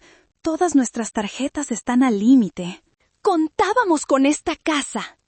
De repente, la rabia de Candelaria volvió, pero esta vez dirigida a un objetivo diferente. Corrió hacia el teléfono de la casa y marcó el número de su madre. Fue directo al buzón de voz. «¡Mamá! ¡Contesta el maldito teléfono!», gritó al auricular. «¿Cómo te atreves a hacernos esto? Después de todo lo que hemos hecho por ti. Eres una egoísta, una desagradecida. Te vas a arrepentir de esto, te lo juro. Vas a volver rogando y no te vamos a perdonar». Colgó con un golpe. Luego, con un grito de frustración animal, tomó un jarrón de la mesa de centro, uno de los pocos que su madre había dejado, y lo estrelló contra el suelo. Los pedazos de cerámica volaron por todas partes. Dante la observó, impávido. El caos exterior era un pálido reflejo del huracán que arrasaba sus mentes. Se habían creído los jugadores más listos de la partida, sin darse cuenta de que solo eran peones en el tablero de una reina que acababa de darles jaque mate. La casa, el dinero, el estatus, todo se había desvanecido en una mañana, y lo único que les quedaba eran los escombros de su propia codicia. Mientras los gritos de Candelaria resonaban en las paredes de mi antigua casa, yo estaba a 10.000 metros de altura, acunada en el lujo silencioso de la primera clase. El asiento de cuero era más cómodo que cualquier sillón que hubiera tenido. A través de la ventanilla, el océano Atlántico era una alfombra azul infinita, un lienzo en blanco para mi nueva vida. Había apagado mi celular mexicano tan pronto como el avión despegó. Sabía que estaría inundado de llamadas y mensajes furiosos. No quería escucharlos. No necesitaba su veneno para contaminar este momento. Este momento era sagrado. Era mío. La sobrecargo, una mujer joven con una sonrisa cálida, se acercó a mi asiento. —¿Le apetece una copa de champán, señora? —preguntó. —Sí, por favor —respondí, mi voz saliendo más firme de lo que me sentía. Me sirvió la bebida en una copa de cristal. Las burbujas ascendían en un baile dorado y efervescente. Sostuve la copa, sintiendo su frío peso en mi mano. Miré a mi alrededor. Hombres de negocios tecleando en sus laptops, una pareja joven riendo en voz baja, una mujer leyendo un libro. Todos yendo a alguna parte, todos con sus propias historias. Y yo, por primera vez, era una de ellos. No era la madre de nadie, ni la viuda de nadie. Era Minerva, una pasajera en un vuelo hacia su propio destino. Levanté la copa ligeramente, en un brindis silencioso. No era un brindis de venganza. La venganza era un sentimiento agrio, y lo que yo sentía era dulce, expansivo. Era un brindis por la liberación, por la mujer que había encontrado el coraje para romper sus propias cadenas.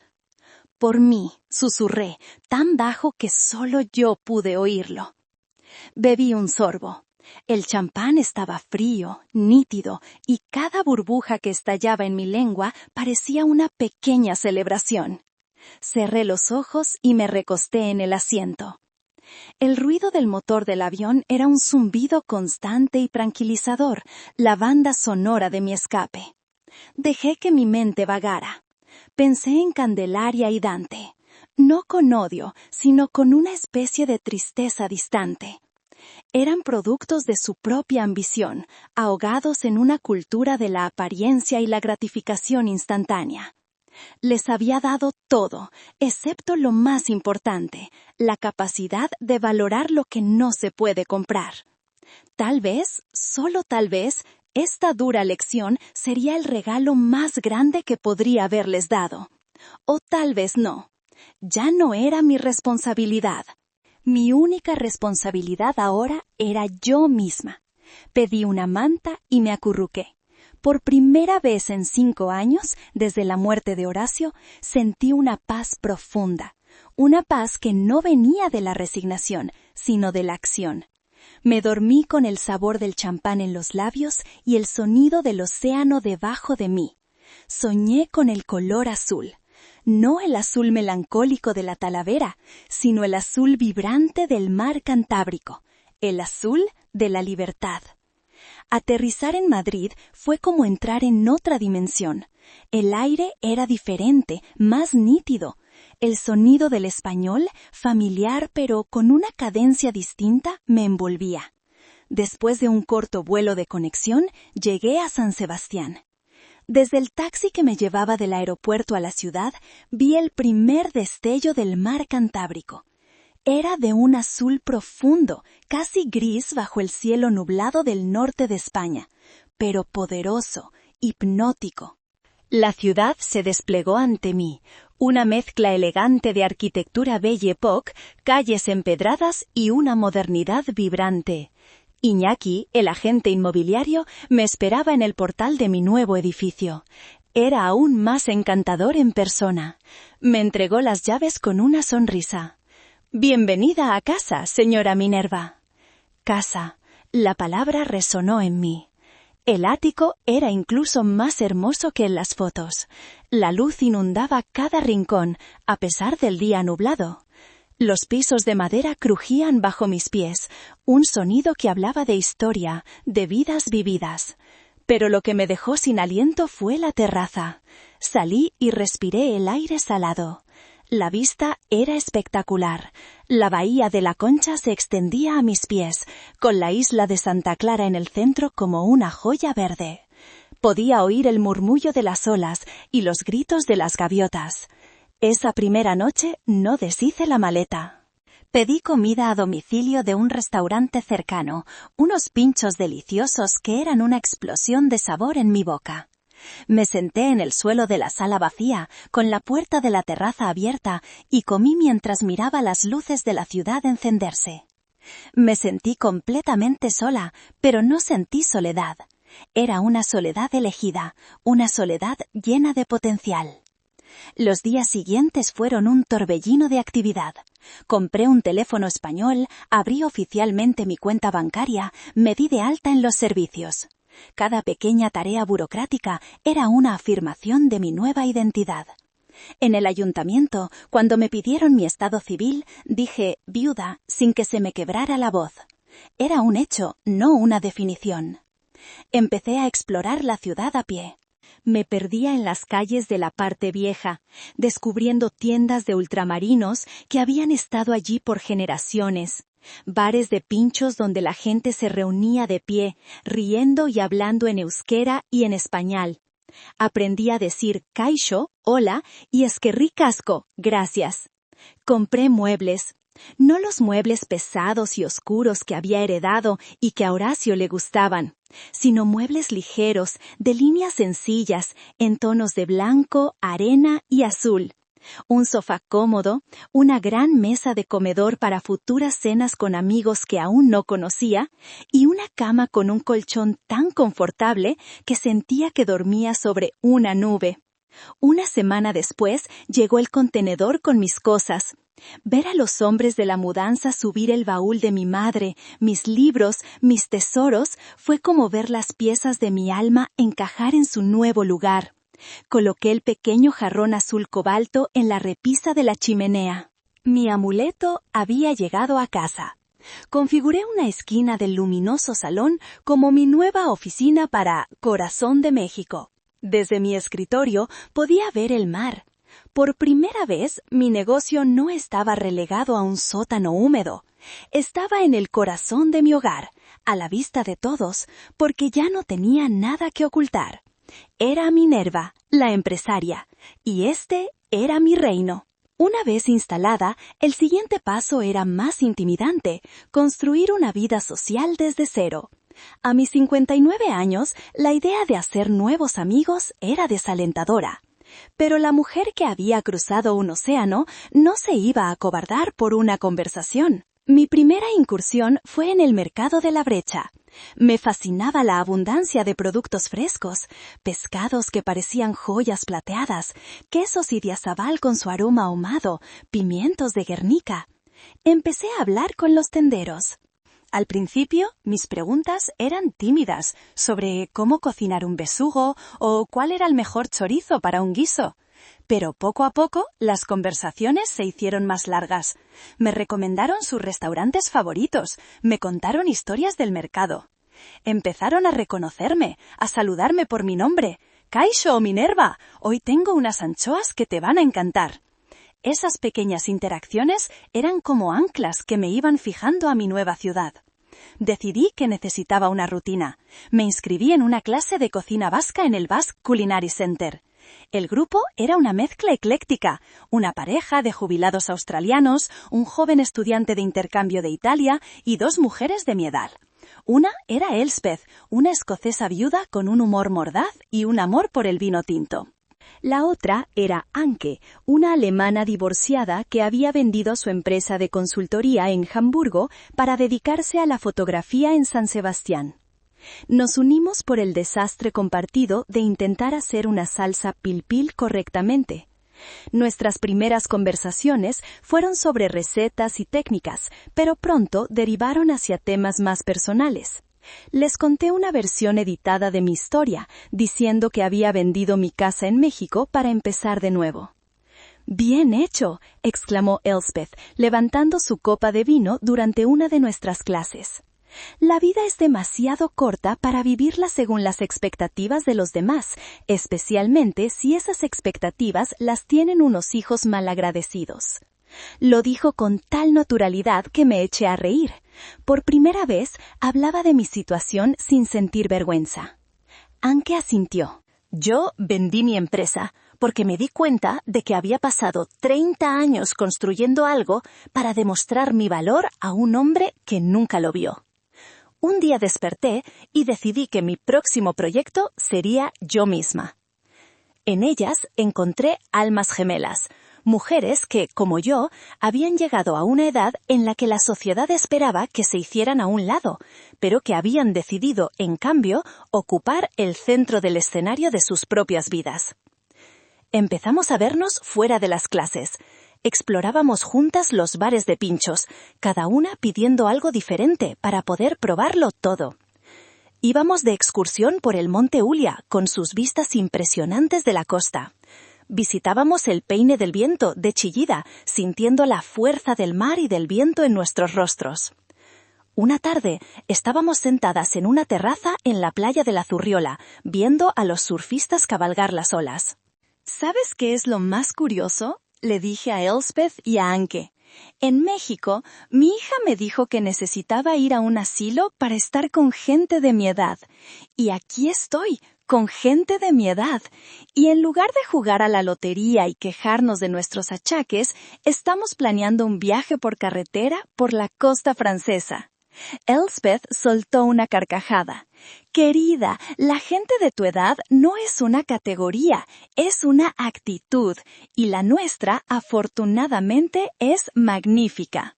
Tenía razón, había encontrado mi tribu, no una tribu unida por la sangre o la obligación, sino por la elección, por las experiencias compartidas y por un apetito feroz por la vida.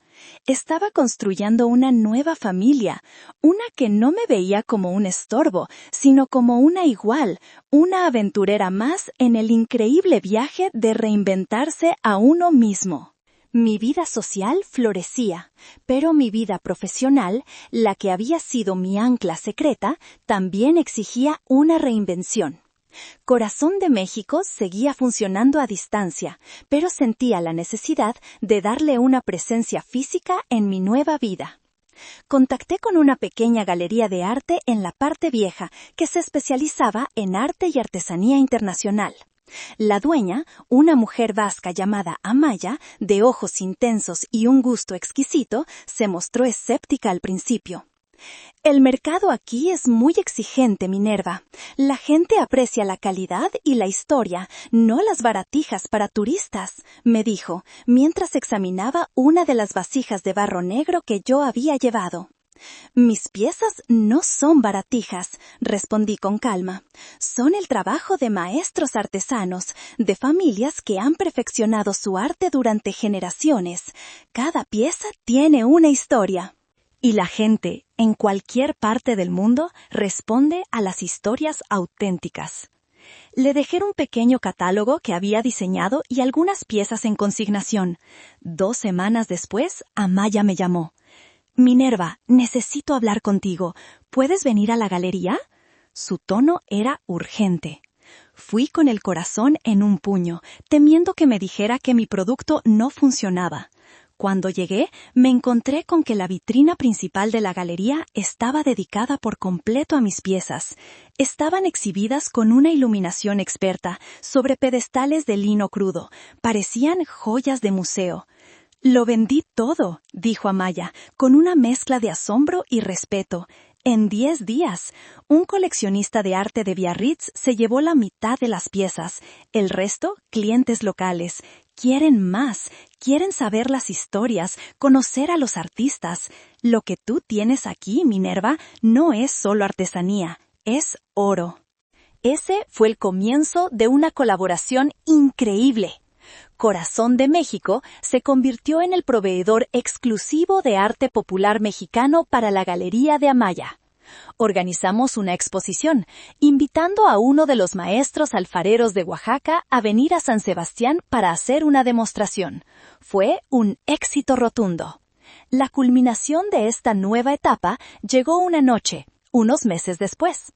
Mis amigas, Elspeth y Anke, y yo estábamos en nuestro bar de pinchos favorito, el Gandarias.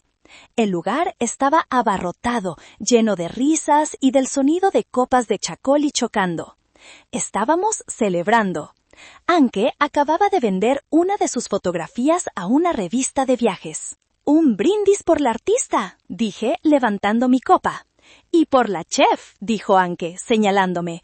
«Tu clase de cocina te ha convertido en una experta». «Y por la terrateniente», bromeé, dirigiéndome a Elspeth, que acababa de firmar un contrato de alquiler para un pequeño apartamento con vistas al puerto. Un hombre que estaba a nuestro lado, un turista americano, nos escuchó y sonrió. Vaya, grupo de mujeres interesantes, ¿disfrutando de la jubilación? Nos miramos las tres. Elspeth fue la primera en responder, con su acento escocés afilado como un cuchillo. «¿Jubilación, dice? Querido, estamos en nuestro mejor momento. Esta mujer de aquí», dijo, señalando a Anke, «es una fotógrafa de renombre internacional. Y esta otra», añadió, señalándome a mí, «es una empresaria de éxito». El hombre pareció sorprendido. Me miró y preguntó, con genuina curiosidad, «¿Y a qué se dedica, si se puede saber?» Me detuve por un instante. La vieja Minerva habría dicho algo vago. «Vendo artesanías» o «tengo un pequeño negocio». Pero esa noche, rodeada de mis amigas, llena de la confianza que me había dado mi nueva vida, me erguí un poco más. Miré al hombre directamente a los ojos y, por primera vez, reclamé mi identidad en voz alta, sin disculpas, sin modestia. Fui la directora ejecutiva de un colectivo de artesanos con alcance internacional, dije. La frase quedó suspendida en el aire, llena de poder, de verdad. Vi la sorpresa y el respeto en los ojos del hombre, vi el orgullo en las sonrisas de mis amigas, pero lo más importante, sentí cómo esas palabras resonaban dentro de mí. No era un título que me hubiera dado nadie, era un título que yo misma había ganado. En ese bar ruidoso de San Sebastián, finalmente me gradué. Dejé de ser la viejita del sótano y me convertí a los ojos del mundo y, lo que es más importante a los míos, en la CEO de mi propia vida. Habían pasado casi 3 meses desde mi partida, 3 meses de silencio absoluto por parte de mi hija. Al principio, esperaba sus llamadas, sus correos furiosos, pero no llegó nada. El silencio era un arma de doble filo. Por un lado, me daba la paz que necesitaba para construir mi nueva vida. Por otro, era un recordatorio constante del abismo que se había abierto entre nosotras. Una tarde de martes, mi teléfono español sonó. Era un número desconocido, con un prefijo internacional que no reconocí de inmediato. Dudé, pero finalmente contesté. «¿Bueno?» Hubo un silencio al otro lado, solo el sonido de una respiración entrecortada. «¿Hola?» insistí. «¿Mamá?» susurró una voz que era un eco roto de la de mi hija. Mi corazón dio un vuelco. Me senté en el borde del sofá. «¿Candelaria?» Un sollozo ahogado fue su respuesta. Luego, las palabras empezaron a salir, atropelladas, desordenadas, una avalancha de miseria. «Mamá, lo siento tanto. Tienes que ayudarme, por favor». Escuché en silencio mientras ella desgranaba la historia de su colapso. La humillación de tener que empacar sus cosas a toda prisa mientras los amables señores Dubois esperaban para mudarse. El pánico de no tener a dónde ir. Se habían quedado en un hotel caro durante una semana, quemando el poco crédito que les quedaba en las tarjetas. Y entonces llegó el golpe de gracia. Dante. El brillante y calculador Dante, al enfrentarse a la cruda realidad de que ya no había casa, ni dinero fácil, ni estatus que mantener, simplemente se había desmoronado. «Me dejó, mamá», sollozó Candelaria. «Una mañana me desperté y él ya no estaba. Se llevó el coche». Dejó una nota diciendo que no podía con la presión, que necesitaba espacio. El cobarde me abandonó. La ironía era tan cruel que no me produjo ninguna satisfacción. Dante, el hombre que planeaba mi exilio, había terminado exiliándose a sí mismo de sus propias responsabilidades. Candelaria continuó su relato. Había tenido que mudarse a un pequeño apartamento de una recámara en una zona de la ciudad que siempre había despreciado. Había tenido que buscar un trabajo, algo que no hacía desde antes de casarse. Estaba trabajando como recepcionista en una clínica dental. ¿Te imaginas, mamá? Yo, contestando teléfonos y agendando citas para gente con dolor de muelas, es humillante. Escuché su autocompasión, su incapacidad para ver más allá de su propio orgullo herido. No había ni una pizca de introspección, ni un atisbo de reconocimiento de su propio papel en el desastre. Todo era culpa de Dante, culpa de la mala suerte y, por supuesto, implícitamente, culpa mía por haberlos puesto en esa situación. Estoy ahogada en deudas, mamá, las tarjetas de crédito, los préstamos. Dante se encargaba de todo. Yo no sabía qué tan mal estábamos. No puedo pagar la renta el próximo mes. No tengo a nadie más a quien recurrir. Y entonces llegó la petición que había estado esperando. Necesito dinero, mamá. Solo un préstamo, para ponerme de pie. Me lo debes. Después de todo, tienes de sobra. La frase «me lo debes» me golpeó con la fuerza de una bofetada. Después de todo lo que había pasado, después de que me tratara como un mueble viejo que se desecha, todavía se sentía con el derecho de exigir.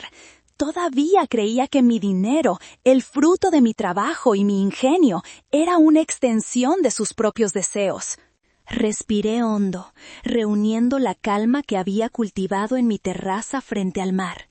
La vieja Minerva habría cedido, se habría sentido culpable, habría enviado el dinero.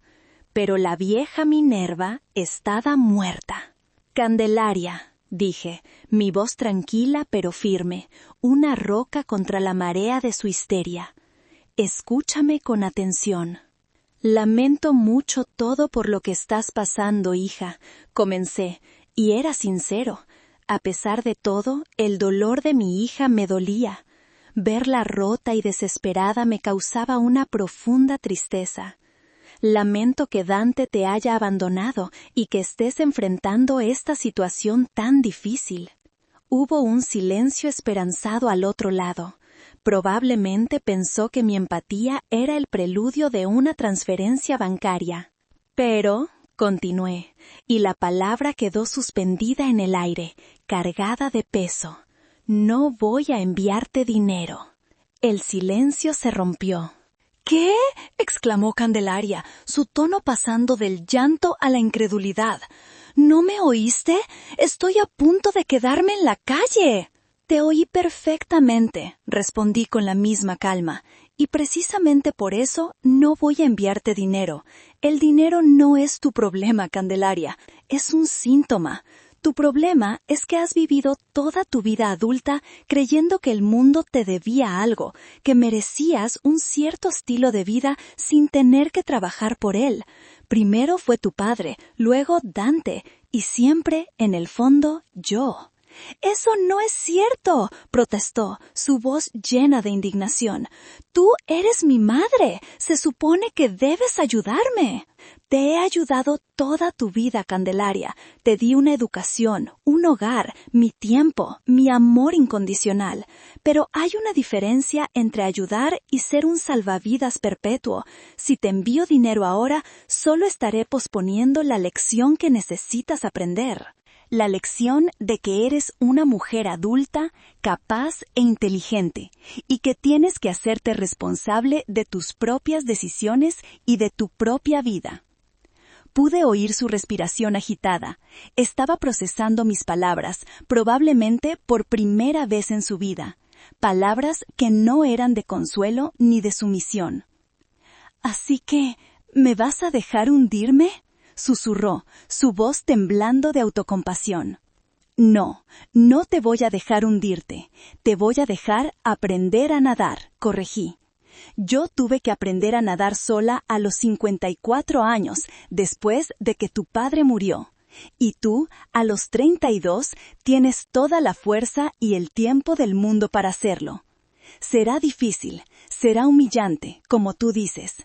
Tendrás que tragarte tu orgullo, tendrás que trabajar duro, tendrás que vivir con menos. Pero al final del camino, la mujer que emerja será más fuerte y más real que la que es ahora. Hubo un largo, largo silencio. Podía imaginarla en su pequeño apartamento, rodeada de las ruinas de su vida de fantasía, enfrentándose a una verdad para la que no estaba preparada. «Así que esta es tu venganza», dijo finalmente, su voz plana, desprovista de emoción, dejándome aquí para que sufra. «Te equivocas, hija», respondí suavemente. «Si quisiera venganza, habría disfrutado esta llamada, y no la estoy disfrutando en absoluto. Esto no es un castigo, Candelaria, esto es un límite. Es la primera vez en tu vida que te pongo un límite real. Y lo hago porque, a pesar de todo, todavía te amo. Y el amor verdadero a veces significa decir no. El amor verdadero significa creer que la persona a la que amas tiene la fuerza para salvarse a sí misma». Colgó sin decir adiós.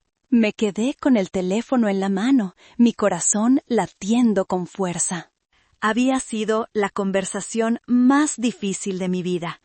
Cada instinto maternal en mi cuerpo había gritado para que se diera, para que la rescatara.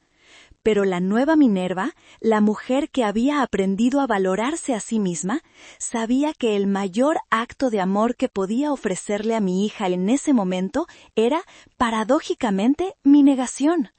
Le estaba dando la oportunidad que nadie me dio a mí hasta que fue demasiado tarde, la oportunidad de descubrir su propia fuerza.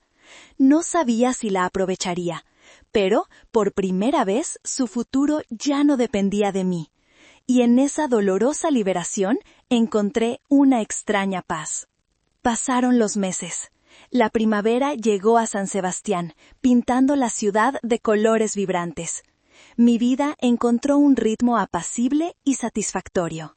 Mis mañanas eran para trabajar en Corazón de México, que ahora tenía una pequeña oficina con un empleado a tiempo parcial para ayudarme con la logística. Mis tardes eran para mis clases, mis amigas y mis paseos por la playa. Mis noches eran para leer, cocinar o simplemente disfrutar del silencio en mi terraza.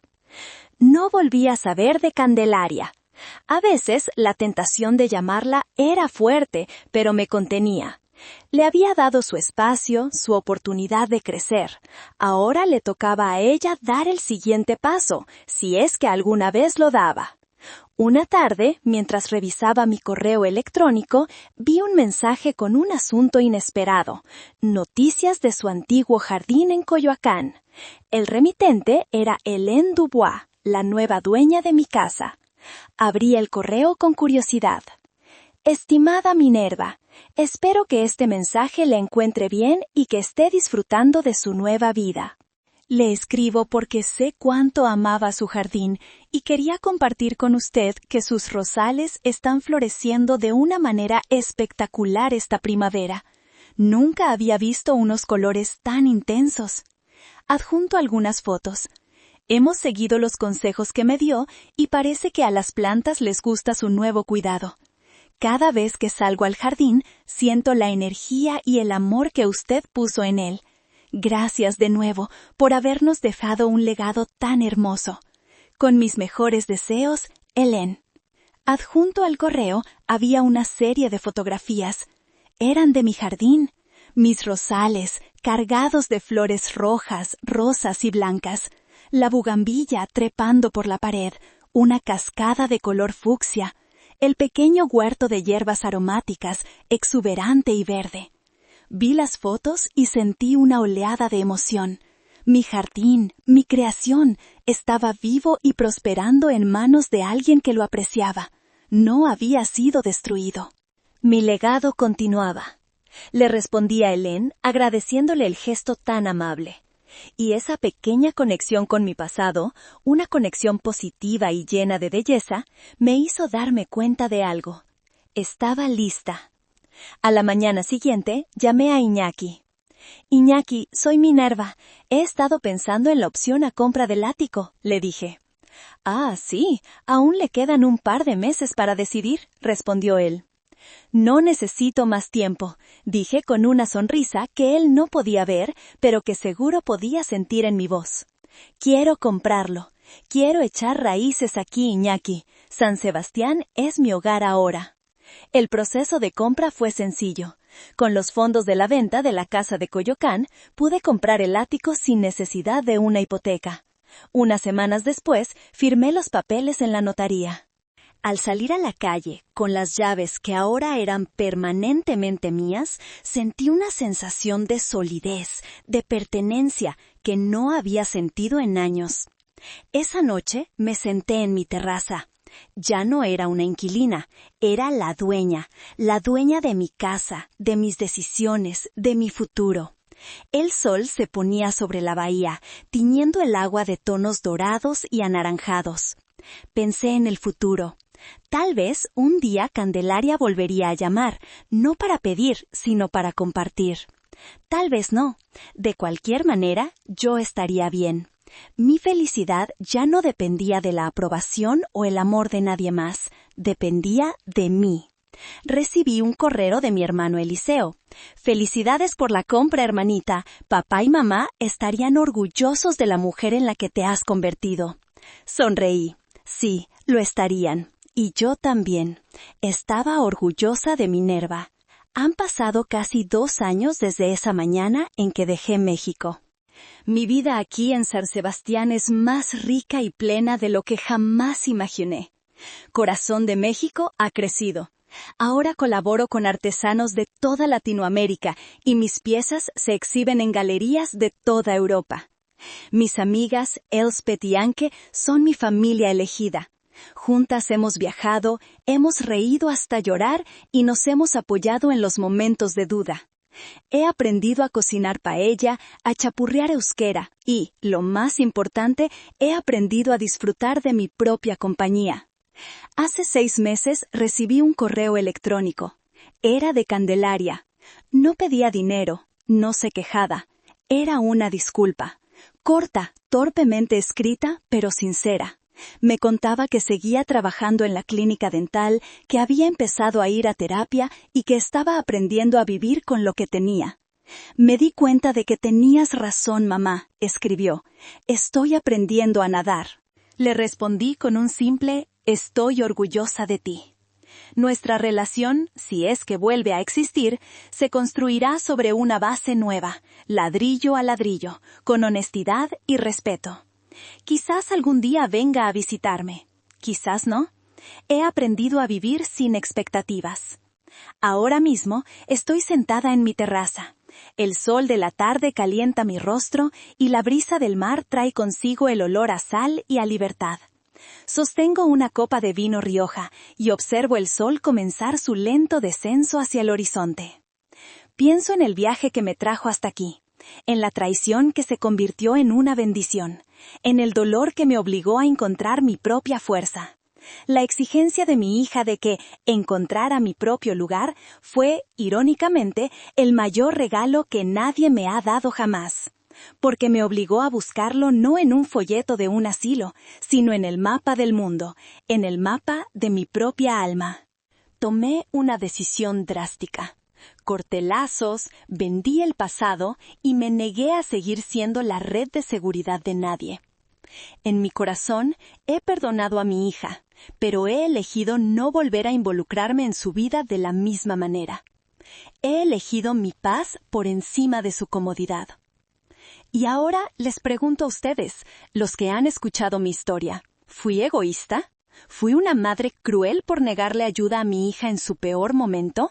¿O, después de casi 60 años de poner a todos los demás primero, hice por fin lo correcto para mí? ¿Ustedes qué opinan? Gracias por escuchar mi historia hasta el final.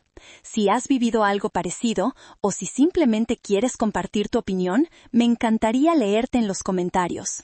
Y no olvides suscribirte al canal y activar la campanita para no perderte las próximas historias, que, como la mía, demuestran que nunca es tarde para empezar de nuevo.